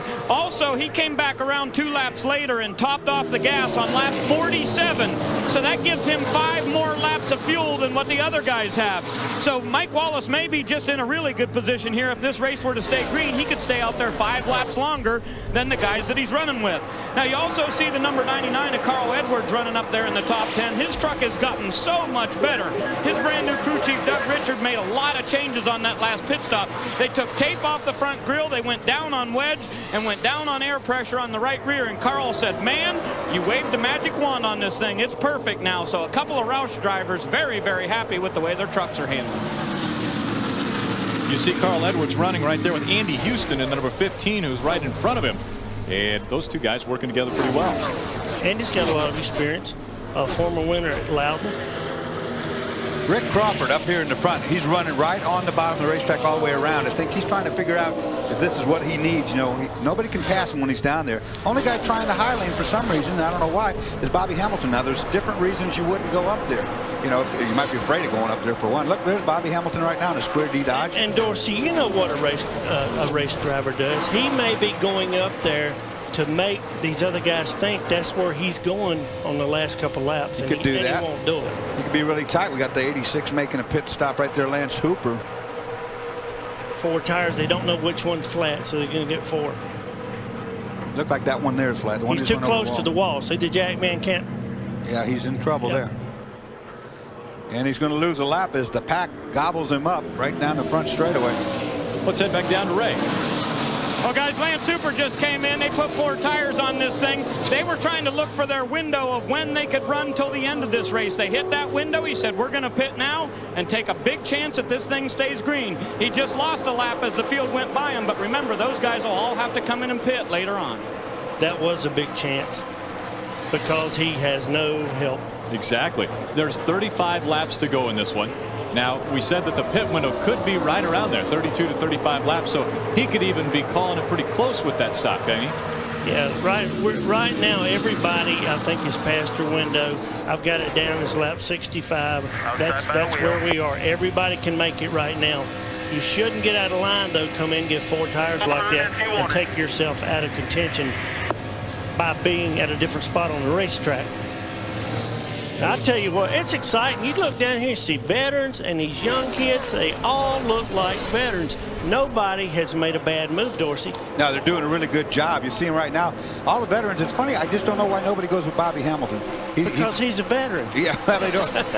he's the guy. I'd go with him. I'd go up there with him because he's got a lot of run coming off the corner.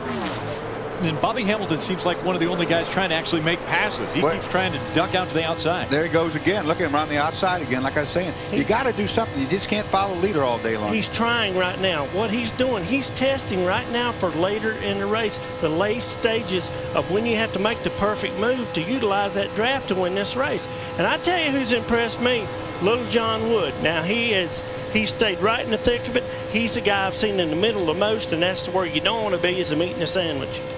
And I tell you what, you see the 99 of Carl Edwards and the 50 of John Wood, both Jack Roush teammates running together. Let's head down to Phil Parsons with Jack. Standing by with Jack Roush. He's watching the big monitor, watching those 2 trucks. Now, you guys have changed about everything you can change, and so far it's looking pretty good, isn't it, Jack? Yeah, we turned our whole truck program upside down. The only thing we don't have going for us right now, we might just have Dodges. I wish I had Dodges today with what's out on the racetrack there. But, you know, Carl and John are doing a great job. We're glad to have the Navy here with us, and we just hope we can finish somewhere in the top 5. Man, did you see that? Pit stops. Pit stops That's coming on. We got going on. And almost an accident right there. They're going to be lucky to get slowed down to pit road speed here. Those guys came in there hot. All right, let's see what happens here. Andy Houston.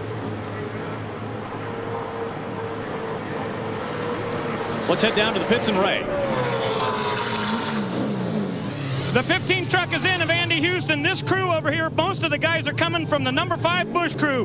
Matt Ashbrenner changes the fronts. RJ is on the rear. Craig Smokestad is the jackman. The rear right side tires are done. They only want to put rights on it and make sure they got plenty of fuel to go to the end. Now the 16 is also in, but these guys have a different strategy. They're going to go 4 tires. Travis Quapple will get 4 and only be a couple of feet further behind the number 15. You know why?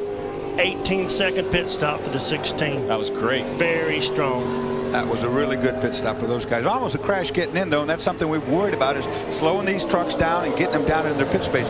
That's going to happen with a lot of these guys here very shortly. And now Travis Quapple, was that a gamble? I mean, they weren't able to get back out together. Andy Houston and Travis Quapple are now almost 2 football fields apart on the backstretch as they are going to try to get together to work because the pack is coming on them right now. Randy Briggs right there just had a black flag too for going 4 wheels below that line, the out of bounds line. You can't go down there, so they're going to pull him in. So that's 2 we've had arrested for that. Now,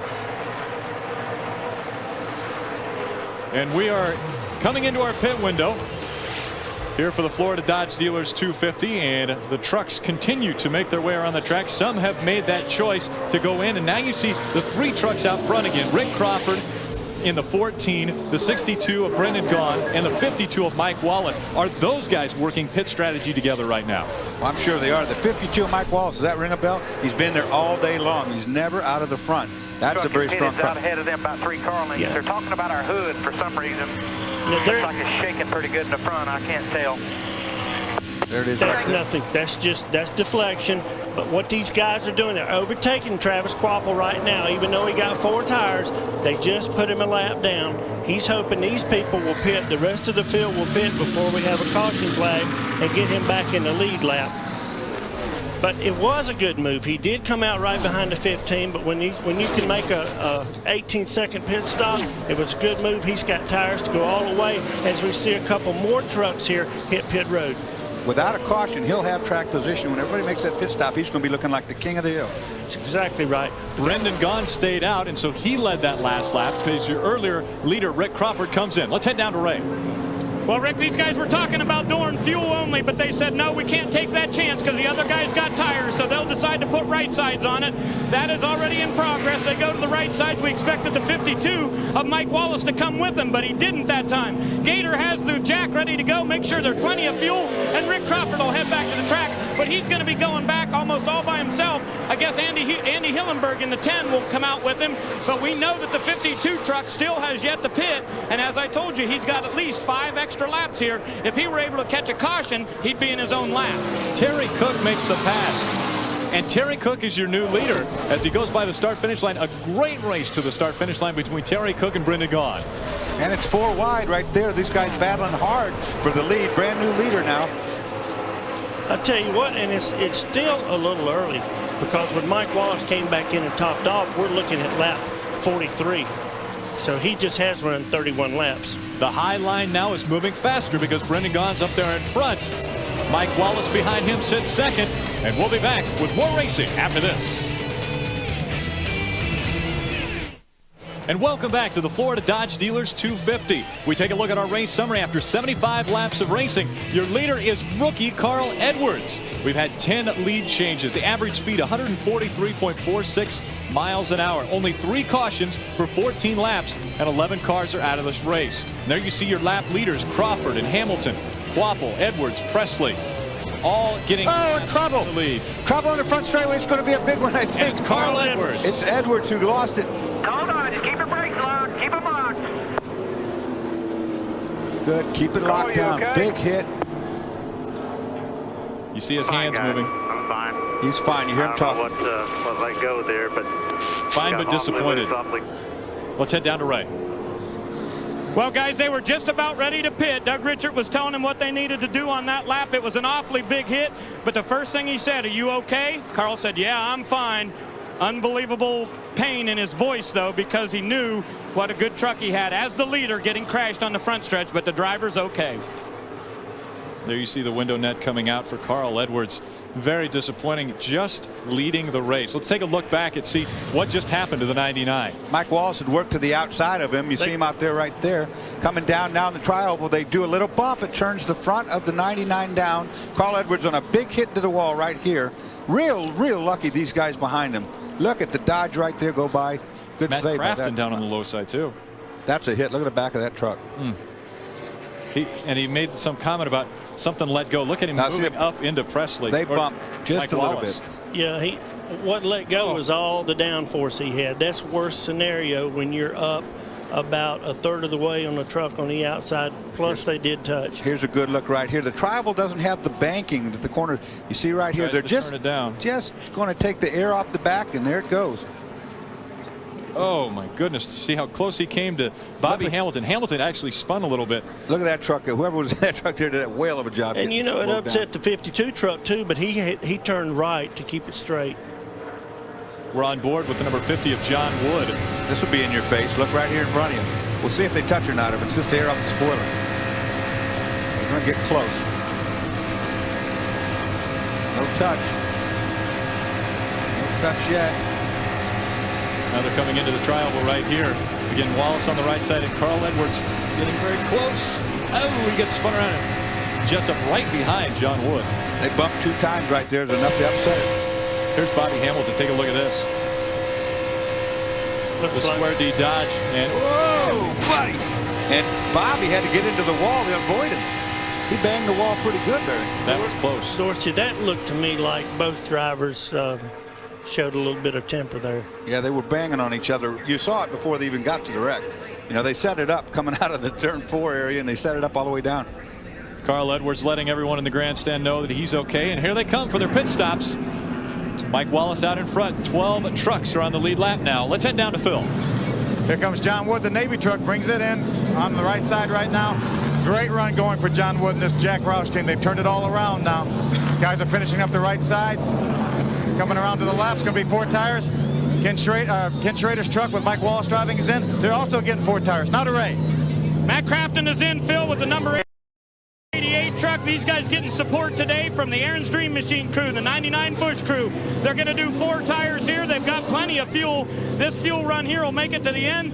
We did see the number 15 of Andy Houston also come in. Houston got right side tires that time on the number 15. You see Mike Wallace coming out there in the 52. Pretty good gamble not to come in earlier. You see Crafton had damage to the left front spoiler too. It was all caved in. He ran over something. Let's take a look at John Wood's pit stop in the number 50. New team, remember. This is Jack Roush. His teammate moving out. Oh, no room. Can't get by Bobby Hamilton. Bobby second time they've had problems in pit stop. These pits are small. Let's head down to Phil. See, Bobby Hamilton, you guys called it on the replay there where he got into the wall. They're trying to repair that damage. They've got toe plates in there trying to repair the toe end. He made some pretty significant contact with the outside wall, so they're trying to patch up the front end, reset the toe, and get him back on the racetrack. And we have our 4th caution on the track. We're 15 laps into it. 15 laps of caution here at Daytona. We'll be back with more racing action after this. Every Sunday before the green flag drops, it's NASCAR This Morning, the best pre-race tailgate party this side of Talladega. This week, we're live at Daytona's Victory Lane with drivers, crew chiefs, and analysts to get you ready for the great American race. NASCAR This Morning returns Sunday at 10:30 a.m. Eastern, 7:30 a.m. Pacific, only on Fox Sports Net.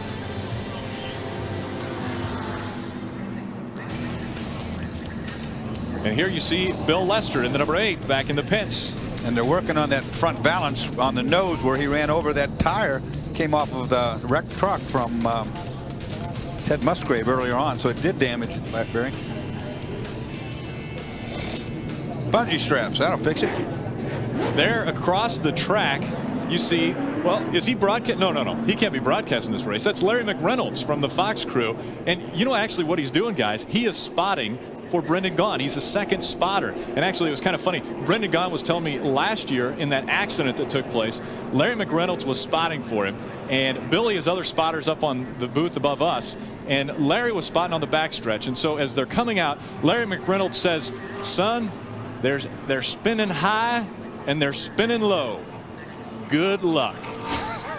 What kind of spotting is that, Barry? It's not. It's called cheerleading. Pancho Carter told me, he goes, go high, go low, stop.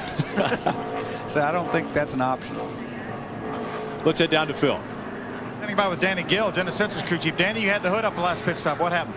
Yeah, one of the air intake hoses where the steel goes from the 2-inch to the 3-inch had blown off the 3-inch snorkel. We got that thing taped back on there.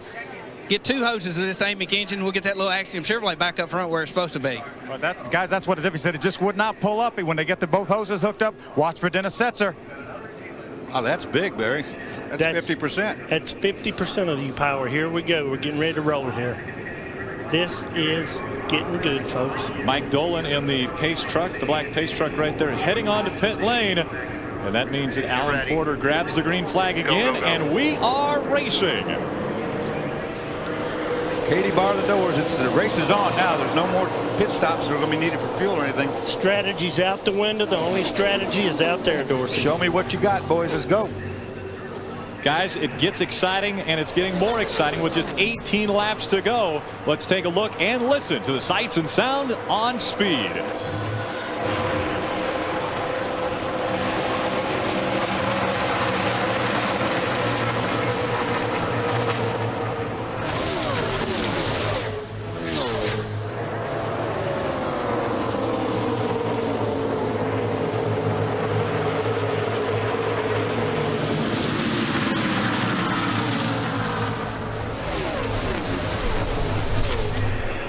It's tight coming off turn 4.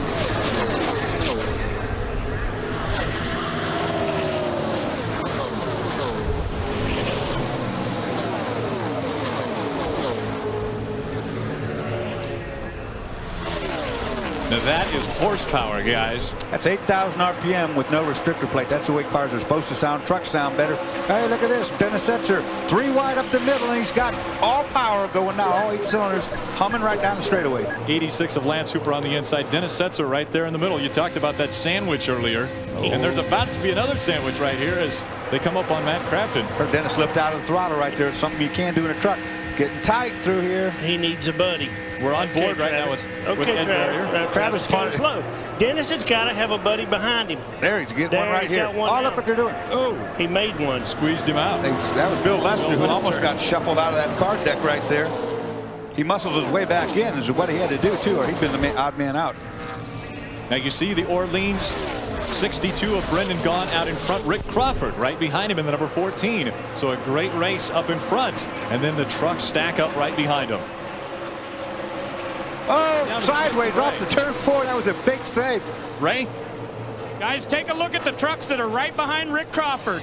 They are 3 Fords in a row. There is the number 15 back there racing with them. And they have said, look, let's hook up this group right here and get Terry Cook in here. And let's take these 3 Fords right past that Dodge and show them what we got.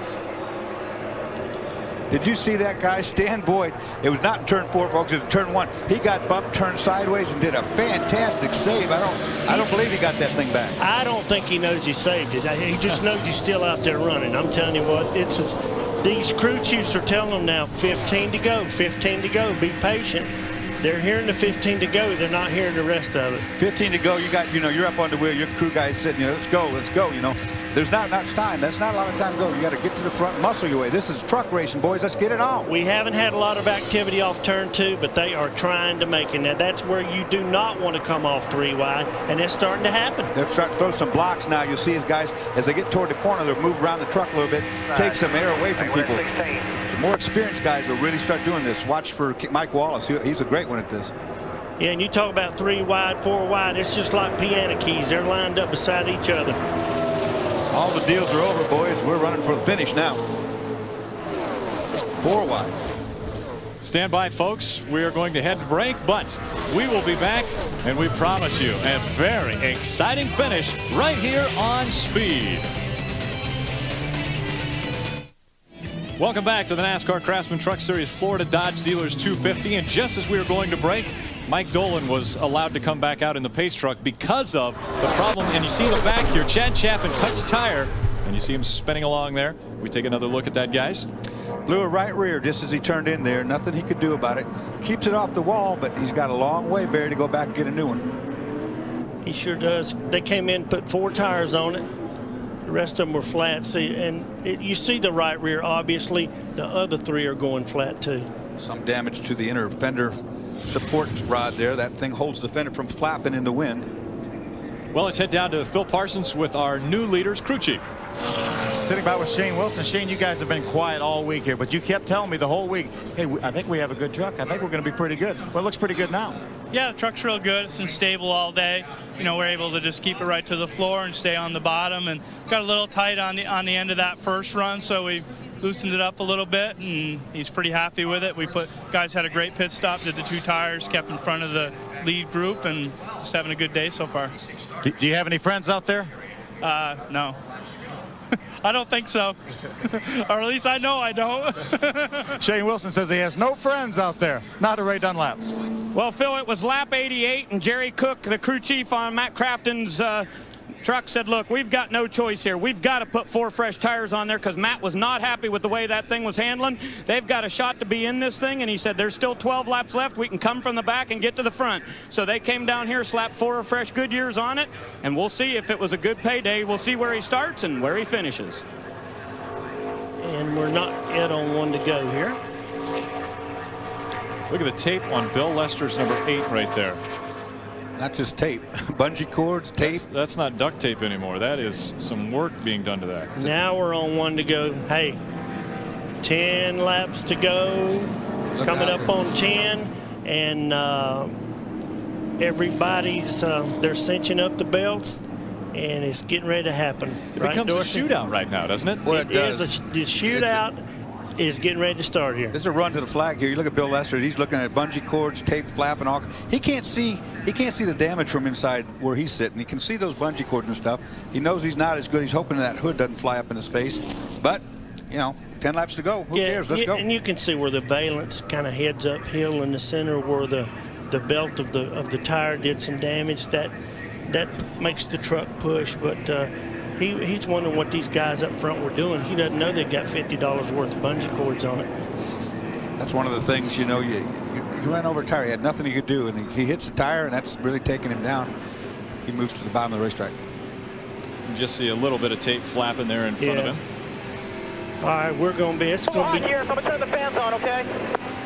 Bill Lester, and I talked to him earlier, he said he likes to have a lot of wind coming in on it. Well, he said right there, it's getting hot here. He turned the fans on. That could be radiator fans too, Barry. Running slow behind the pace car. Could be.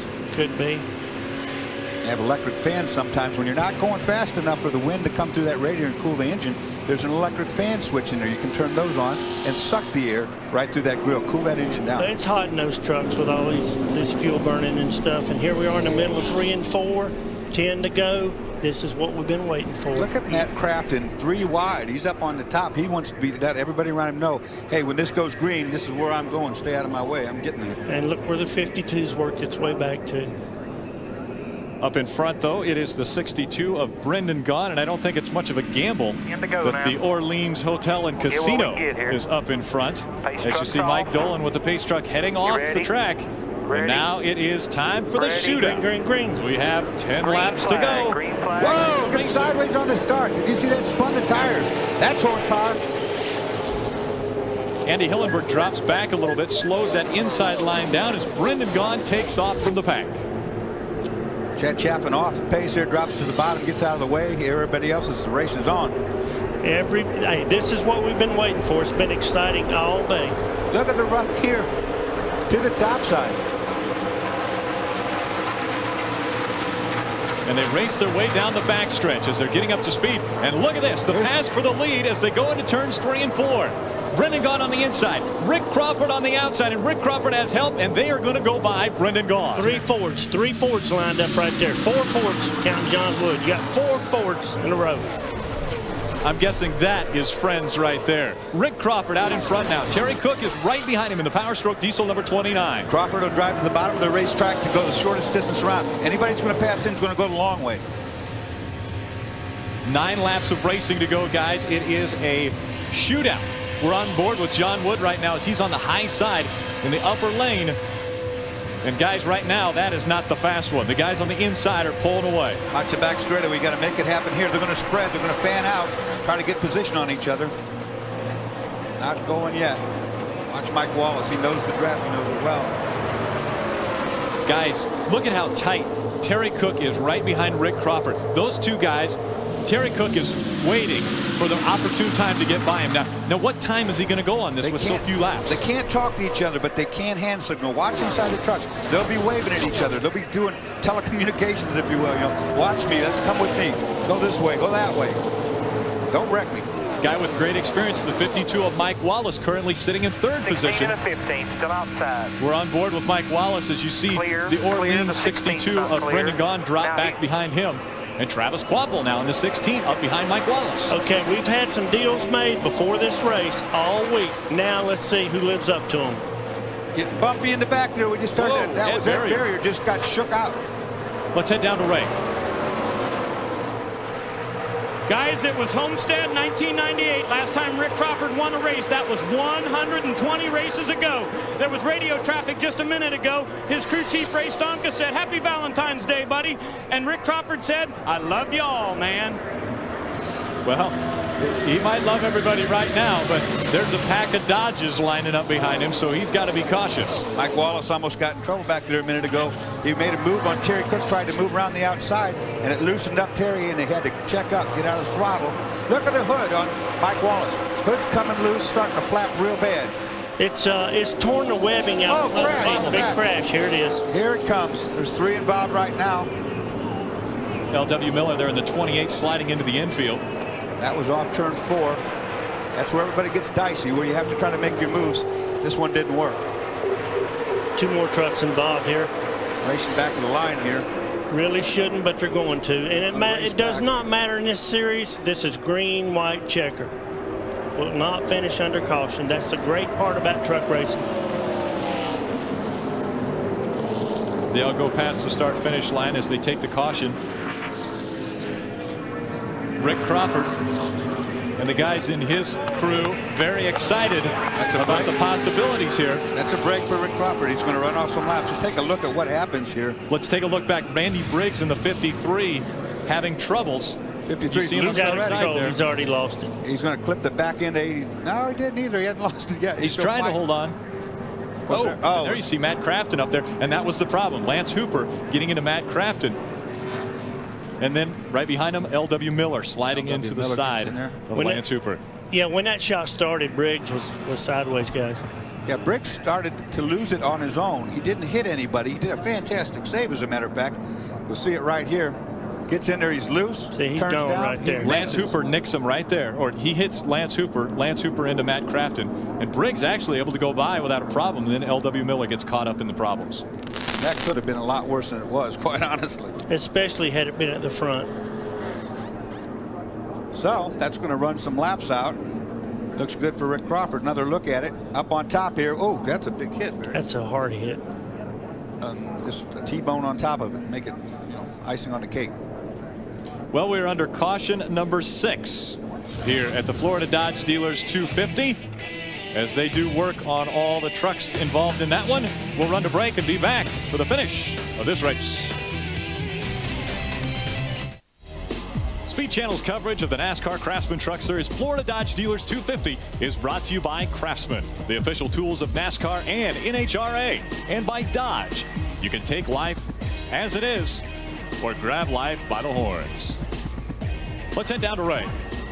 Well, Ray Stonkus is the crew chief for Rick Crawford. He's just talking to the driver right here now, telling him about what he wants him to do on the restart, telling him a little bit about where they're at, said everything's fine on fuel. Ray, I know you got some Ford buddies back there. You guys doing some politicking to try to keep them all together?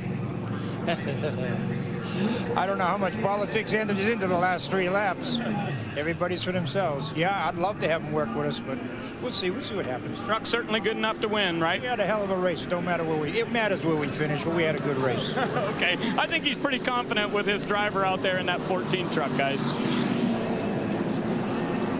Standing by with Bob Keselowski, crew chief for Terry Cook. Bob, you can see the lead from where you are. You guys going to work together till the end, or what's your strategy? I think it's all out the window right now, Phillips. Every man for himself. We done did the best we could all through the race working together. But, hey, if Rick can win it, he's going to win it. If we can win it, we're going to try to beat Rick just like anybody else. But right now, I mean, anybody can win this race. We're no better than the next 6 trucks behind us, and we could go from 2nd to 10th. So. Well, you have to assume that you don't have any more horsepower than Rick Crawford, since you both have individual Ford engines. You're absolutely right there. I don't know how Terry's going to pull this off. It's kind of up to him and the spotter. Ain't nothing I can do. I just hope he don't hang himself out and lose about 10 spots. Any one of those 10 trucks, and the right circumstance is going to win this race. We're no better than they are. As Bob Keselowski said, any one of 10 trucks can win. They got a little special incentive right now. Dave Matei, one of their crew members, was hurt in an auto accident a few weeks ago. It's going to be about 6 weeks, but he's well on his way to recovery, so they want to wish him well. And we're taking a look there at the 29 of Terry Cook. This is his 141st race out here. And Terry Cook had a lot of success last year. 4 wins in this season, or in this series. Barry, all gears are off right now, but gear ratio and the transmission in the rear gear they chose can win this race or lose it right now. Exactly, and the guy that has a spoiler back can take off a little bit quicker. That 5 degrees could pay off right now. Guys, there's going to be 3 laps of racing to go when they come around. Don't walk out. It's an all-out shootout right now. It's going to be big. I'm telling you that right now. I'm glad I'm way up here on the top. I think I'm safe here. I don't know why they gave us chairs. We have not sat down. I tell you what, Rick Crawford is going to lead them back to the green flag, and Alan Porter is going to get them underway. But this, more or less, you could fire a gun and say go on this one, because everybody's up in there on their feet for the start of this one. 3 laps to go. Look at Crawford right to the bottom right away. He's going to take the shortest distance around. He's not letting anybody underneath him. No nose under me. Watch as they come on the back straightaway. Nothing will happen to them, and then it's every man for himself. Now, you had mentioned coming out of turn number 2, you don't want to start shifting around and go 3 wide, but right now there's no choice. These guys have got to start making the passes if they want to win this race. They're not going to. I don't think that front group's going to make them until 1 to go. Little shuffling in the back going on there. I think they're bumping each other. 6 trucks in a row. They're all lined up right behind Rick Crawford in the 14. Crawford will take the low line through the corner. Everybody will stay with him. I think you're right, Barry. It's going to come down to a couple laps. Yeah, they're not going to go. Yeah. We got 2 to go here at the line. 2 to go when they cross the line. Guys, we've seen all race. They've struggled to pass on the high side. Are they going to? Is Crawford going to stay low? Yes. You're going to see bumping. You're going to try to root somebody loose. If it was me, I'd get up there, try to get the truck in front of you loose, get your nose under, especially coming off turn 2, coming down this backstretch. Presley initiated the move, Dorsey, because he knew he had a Dodge behind him, Brendan Gunn, but he did not go with him. We saw earlier that was Rick Crawford's crew member with his hands over his face. I think he's looking for some help from up above. Not going to come from up above. It's going to come from right down there as driver. He's going to have to get in there and get something done. And he said earlier, there's nothing we can do now. It's all in his spotters and Rick Crawford's hand. And Rick Crawford has to be having trouble on the turn 3. There's Bill Lester spinning, but that wasn't Bill who started this one out. Now we're going to see green, white checker. And Tina Gordon gets right into Bill Lester right there. Now she looks like she might. That's just radiator steam, I think, underneath the hood there. Collects Bill Lester. That all in turn 3 and on the way to turn 4. This next restart is even going to be more exciting. 1 lap shootout, buddy. Green, white checker. It's awesome. And the Fords line up. But Mike Wallace right there, and we've talked about him all day. The 52 of Mike Wallace right up front. The 16 of Travis Quapple. There's the championship truck right up front again. Well, I'd rather be in Crawford's truck. He can dictate the start. If he gets a good start, he could be okay. That will leave everybody behind him to beat each other up for who's going to come in second and third. Exactly, because we saw Robert Presley initiate the first move. The fastest part of the racetrack here is coming out of the travel to turn 1. He moved high. Brendan Gunn got a fire right here on the 51. So it didn't work. GJ Menon's truck is burning on the underneath side of that hood. You can see the black smoke coming out. GJ knows it.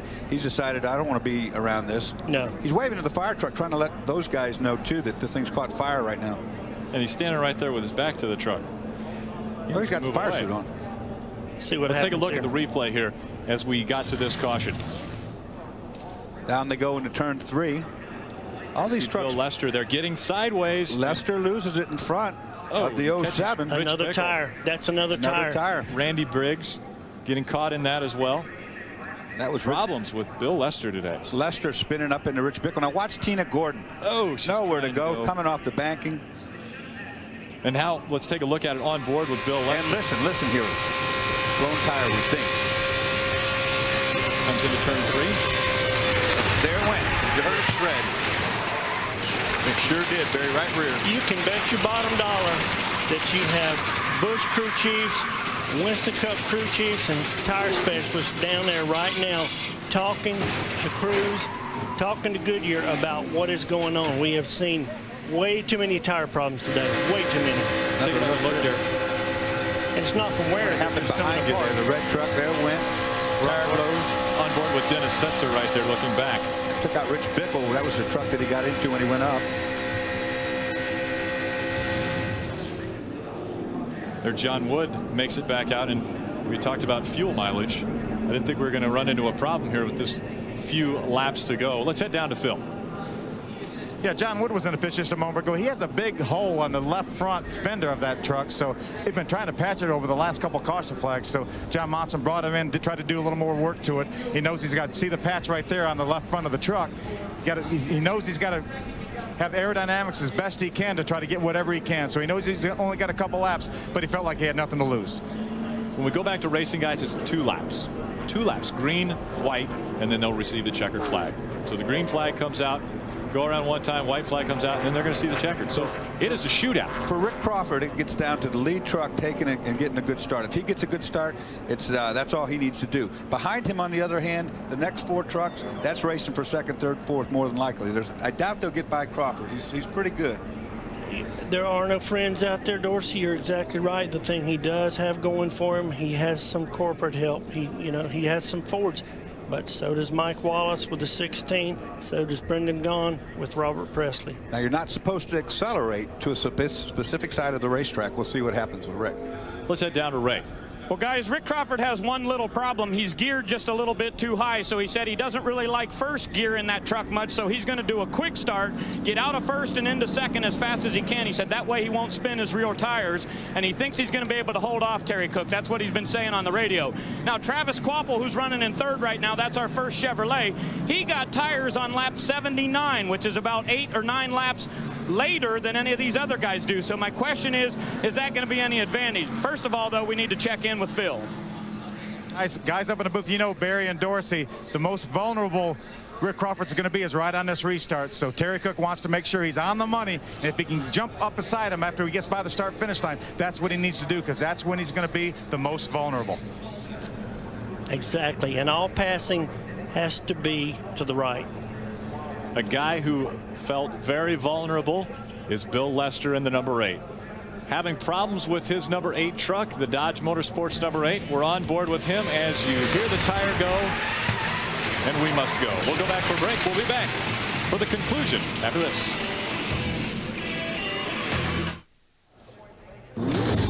This weekend, it's a full schedule of NASCAR racing. First at 9:30 a.m. Eastern, 6:30 a.m. Pacific on Saturday. It's Winston Cup practice here on Speed. Then on Fox, followed by the Coolers 300 on Fox as the Busch Series begins its season. Then Sunday, start your day with NASCAR This Morning, live from Daytona on Fox Sports Net at 10:30 a.m. Eastern, 7:30 a.m. Pacific, followed by the 45th running of the Great American Race, the Daytona 500 on Fox. A full weekend of NASCAR begins tomorrow across the Fox networks. And you see the truck behind Brendan Gaughan having troubles. Let's go down to Phil. Rick, unbelievable. Brendan Gaughan, he had enough fuel to run the race if it ran the distance, but they're going to extend this for the green-white checker, and he ran out of gas. So unfortunate situation for Shane Wilson, Brendan Gaughan, and all his guys. I also want to mention that I talked to one of the Goodyear engineers. I said, hey, we've had an abnormal number of cut tires on this race, and he said, hey, all that we've seen so far looked like that there was a cut, so some debris on the racetrack. He said we have not seen any failures other than from somebody running over something and cutting down the tires. Brendan Gaughan gets fired back up again and will come back out onto the track. Trying to stay in the lead lap, and he's got a good possibility here. You know what we say, guys? You know what you say on this last lap when you tell your crew chief something as a driver? You say, the wreck is on. You know, they know you get in this position, what you do, you hunker down, you tighten your seat belts, you say your little prayer, and you know it's going to get rough. Yeah, caution lights are still on. Tremendous job by NASCAR to get Brendan in here to get his fuel where he could get back out on the tail end here. So he'll run all the way around the track, tack into the back. But, guys, it's green-white checkered. I mean, as a crew chief, Barry, what are you thinking, green-white checkered? You're thinking that you got a shot at winning, or you're going to take your truck home on a rollback, and that's as frank as I can be. It's exactly, this is war right now. This is war. This is what they've worked all winter for. This is their Super Bowl, as the Daytona 500 is. This sets a tone for the year. These trucks don't race for another month at Darlington, and what a great spectacle that's going to be. And you want to take the momentum right to Darlington. Let's head down and Phil. Mike Wallace expects the 29 of Terry Cook to go to the outside, and he thinks that they can get him and the 14 of Rick Crawford. But he's looking for the 29 truck to go to the outside of Rick Crawford. Guys, it all comes down to this. There's 12 trucks that can win this race. 12 of them. That's what I said. No buddies. Now he's expecting the 29 to go to the outside.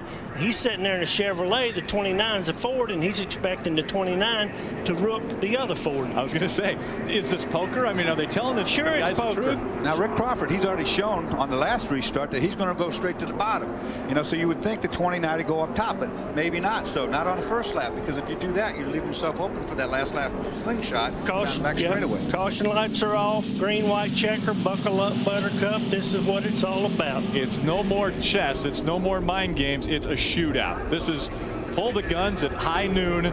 We're going for the win here. Tighten them belts, boys. Tighten them belts. We're going to have a ride here. Flip your mirror up and go. Yeah, heck with that mirror. Mike Dolan is going to take the pace truck into the pit road. Better get out of the way. And Rick Crawford is going to see the green, and there it goes, and we are up for green-white checker.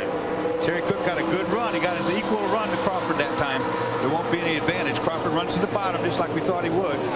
Everybody staying in line through the tri-oval as they get ready to go into turn number 1. Mike Wallace up high. He's making his move early. Chevrolet, he's hoping that 16 will go with him, another teammate. 16 didn't go with him, so he didn't go, so he tucked back in. 16 could have moved in there, really hung him out. Here he goes. Down the back straight to the outside, Mike Wallace. Help coming, maybe. A great run by Wallace as he comes out at 2. He gets on the outside of Terry Cook, and he tries to make the pass into second. And 3 wide. 3 wide. Look at him go. The Dodge didn't help him. He dropped him in the crease. Robert Presley looking to continue his dominance here at Daytona. Keep your eyes on this. Presley dropped him into grease. He came up behind and went right by. Keep your eyes on this. And he's going for the lead, boys. On Here the they top come. side. White flags. White flag. Got Bobby Hamilton pushing on him from behind. 2 Dodges lined up on the high side. Rick Crawford on the low side. And here comes Terry Cook now on the high side. Terry Cook going for the pass as they go into turn 1. 3 wide. They split Terry Cook in the middle. Crawford to the downside. He's going to get help. Here comes Travis Kvapil. Kvapil on the bottom side. Rick Crawford on the inside. Robert Presley on the high side. Bobby Hamilton right behind him. They're pushing him down the back. The bottom line. The bottom line. Here it comes. Rick Crawford coming back now. Robert Presley out in front. He's going to be able to block Crawford and stay on the bottom. And Robert Presley going to try to defend his title here. Dennis Setzer makes it 3 up on top. Dennis Setzer around the outside of Bobby Hamilton. Here they come out of sport. Presley dodging to the high side. Crawford goes down low. He tries to make the pass. As they're coming on the line, it's Rick Crawford making the pass. And Crawford wins the Daytona 250. What a win for Tom Mitchell. Sitting at home in Texas, watching it on Speed. That's what I'm talking about. Truck racing. I wonder if Rick's little boy's here. It'd be great to see him in the pits here. Unbelievable. Rick Crawford with a move. Presley tries to go up on the high side. Crawford ducks down low. Let's head down to the celebration in Ray. You'll not see any better race than that one, guys. I'll tell you what, Ray Stonkis is here. He's smooth as can be, but this crew is absolutely going crazy. Clayton Miller comes in here, gives him the big hug. Gene Gator Morris, the jack man, with the big hug. These guys have been working now for 4 years trying to get this program back to where they knew it could be. 120 races since Rick Crawford was in victory lane. Ray, congratulations. He calls you the wizard, and today you're the king of the hill, buddy. You've won at Daytona with your best buddy, Rick Crawford. Well, I'm proud of him. Proud of my crew. They do a hell of a job. Thank you. That's all that needs said. There you can see the sincerity of the man who has worked to get him back. And guys, this will be one victory lane you don't want to miss. Guys, last year, this race was won by .116 seconds. A lot tighter here. Rick Crawford does not have a mark on the truck. Look at that. Take a look at the finish here. How we got this winner. He ducks up high, comes back down low, making the pass on Robert Presley. And the 14 comes home. Your winner, his 149th race today.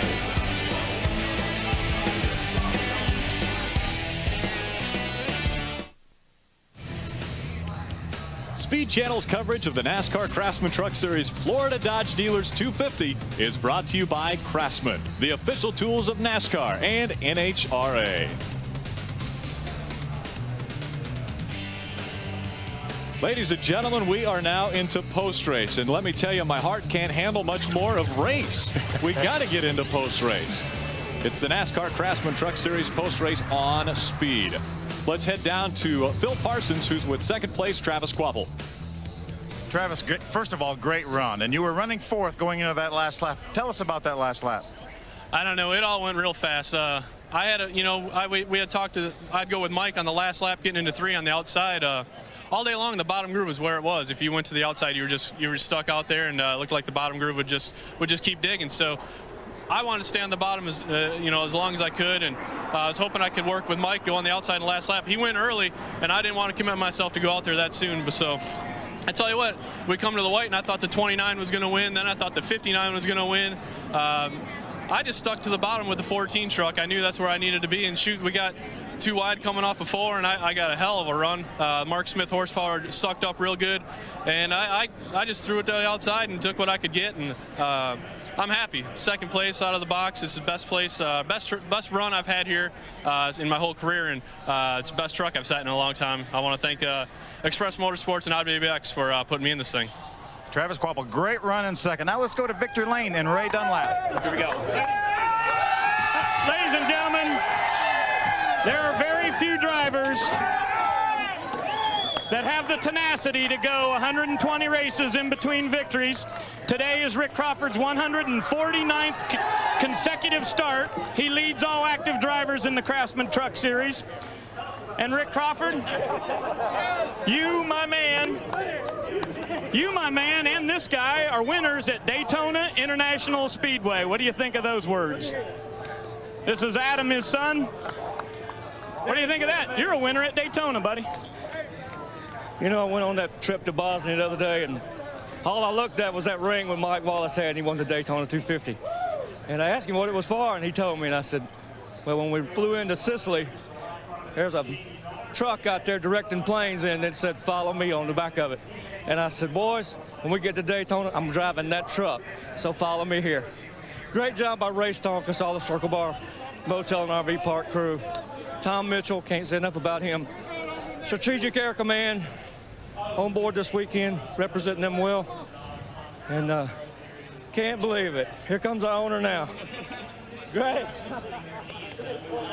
Tom Mitchell is in Ozona, Texas, has never been to a race, but found you in the All-Pro division, believed in what you could do, and now you're a winner at Daytona. Oh, I hugged Lisa this morning and happy Valentine's Day. And happy Valentine's Day to all the crew guys, his girlfriends and wives that put up with us.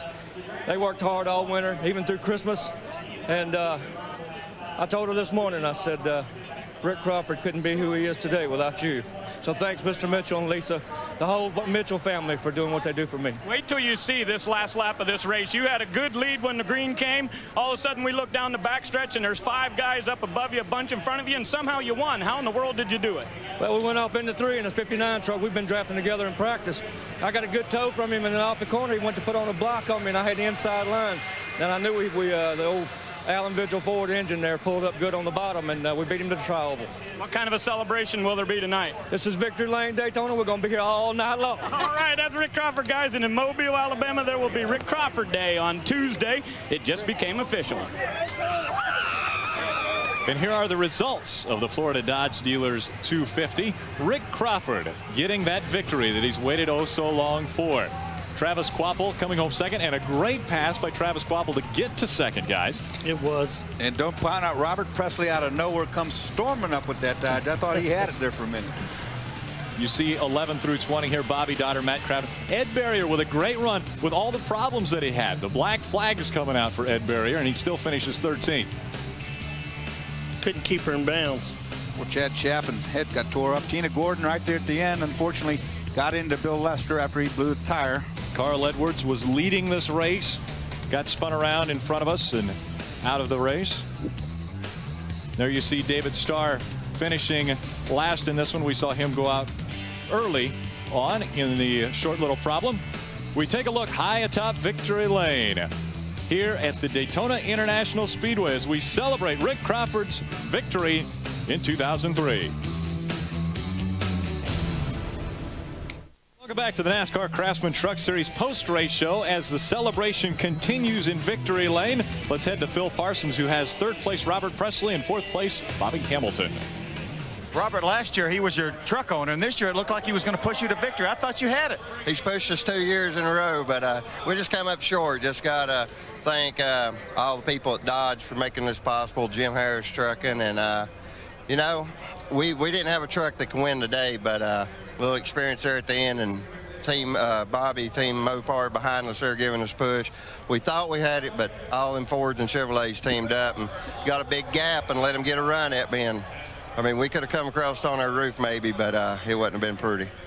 Bobby, looked like you were going to push your ex-driver to victory. Nah, he's my ex-driver, but he's still my friend, and we worked together a lot, actually. When he tested at Talladega, you know, he called me, and he's a Dodge, and that's what makes this Dodge camp so great, even though we're competitors. When it comes down to somebody winning the race, I said, okay, let it be Robert again, because I had bent ball joints, the steering wheel was turned a half a turn, and you know how that is, and I think the right front shock's off of it. I heard it knocking around up there. It was bouncing real bad, so I thought I had it pushed pretty good. Then we went into turn 3, and the 46 and them fanned on the outside of me, but I couldn't pull no further, and I thought, I hope we're 3 wide and I'm in the middle through the trial, because I remember how that helped. And Square D Dodge woke up, took off right to the start-finish line. We talked earlier that he was going to be a championship contender, a good 4th place run today. Not a Ray. Well, Andy Houston finished 3rd here in 2000 and 5th today. Man, great run, but what a wild last couple laps, huh?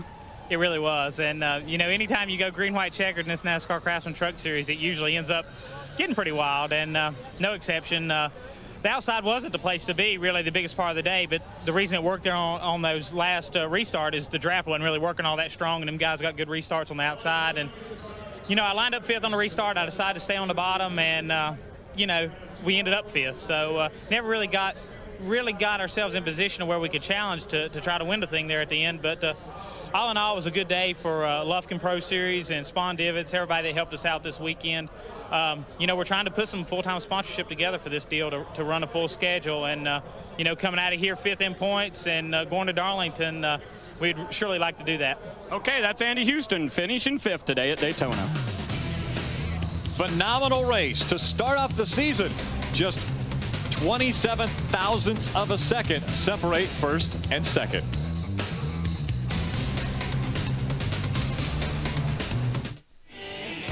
Welcome back to NASCAR on Speed. We are 2 days away from the Daytona 500, and if this is any prelude to how the racing's going to go, look out on Sunday. But don't forget about the Coolers 300 on Saturday. That will be on FX. Folks, unbelievable racing, and guys, now this had to be one of the most exciting racing in truck history right here. What a finish it was indeed. Ford, Chevy, Dodge, and guess what? Big announcement today. Next year, Toyota is coming to the series. Toyota, what a plus. They're going to blossom into this thing. They've got the corporate backing, and Dodge has, Ford has. This Craftsman Truck Series is the place to be, and getting bigger and better every day on speed. We are going to continue with more exciting racing action here with the Craftsman Truck Series at the Craftsman 200 in Darlington. That's Darlington Raceway, March 14th at 4 p.m. Eastern. So don't forget about the Craftsman Truck Series here on Speed. Exciting racing. And guys, let me tell you, if they continue to do things like this, I don't know if I can make it through 25 races. Well, I'm going to tell you something right now. If you haven't been to Darlington yet, you better eat healthy, because it's going to be just as exciting, I guarantee you. Can't wait, man. You're going to wait till you see Darlington. Woo!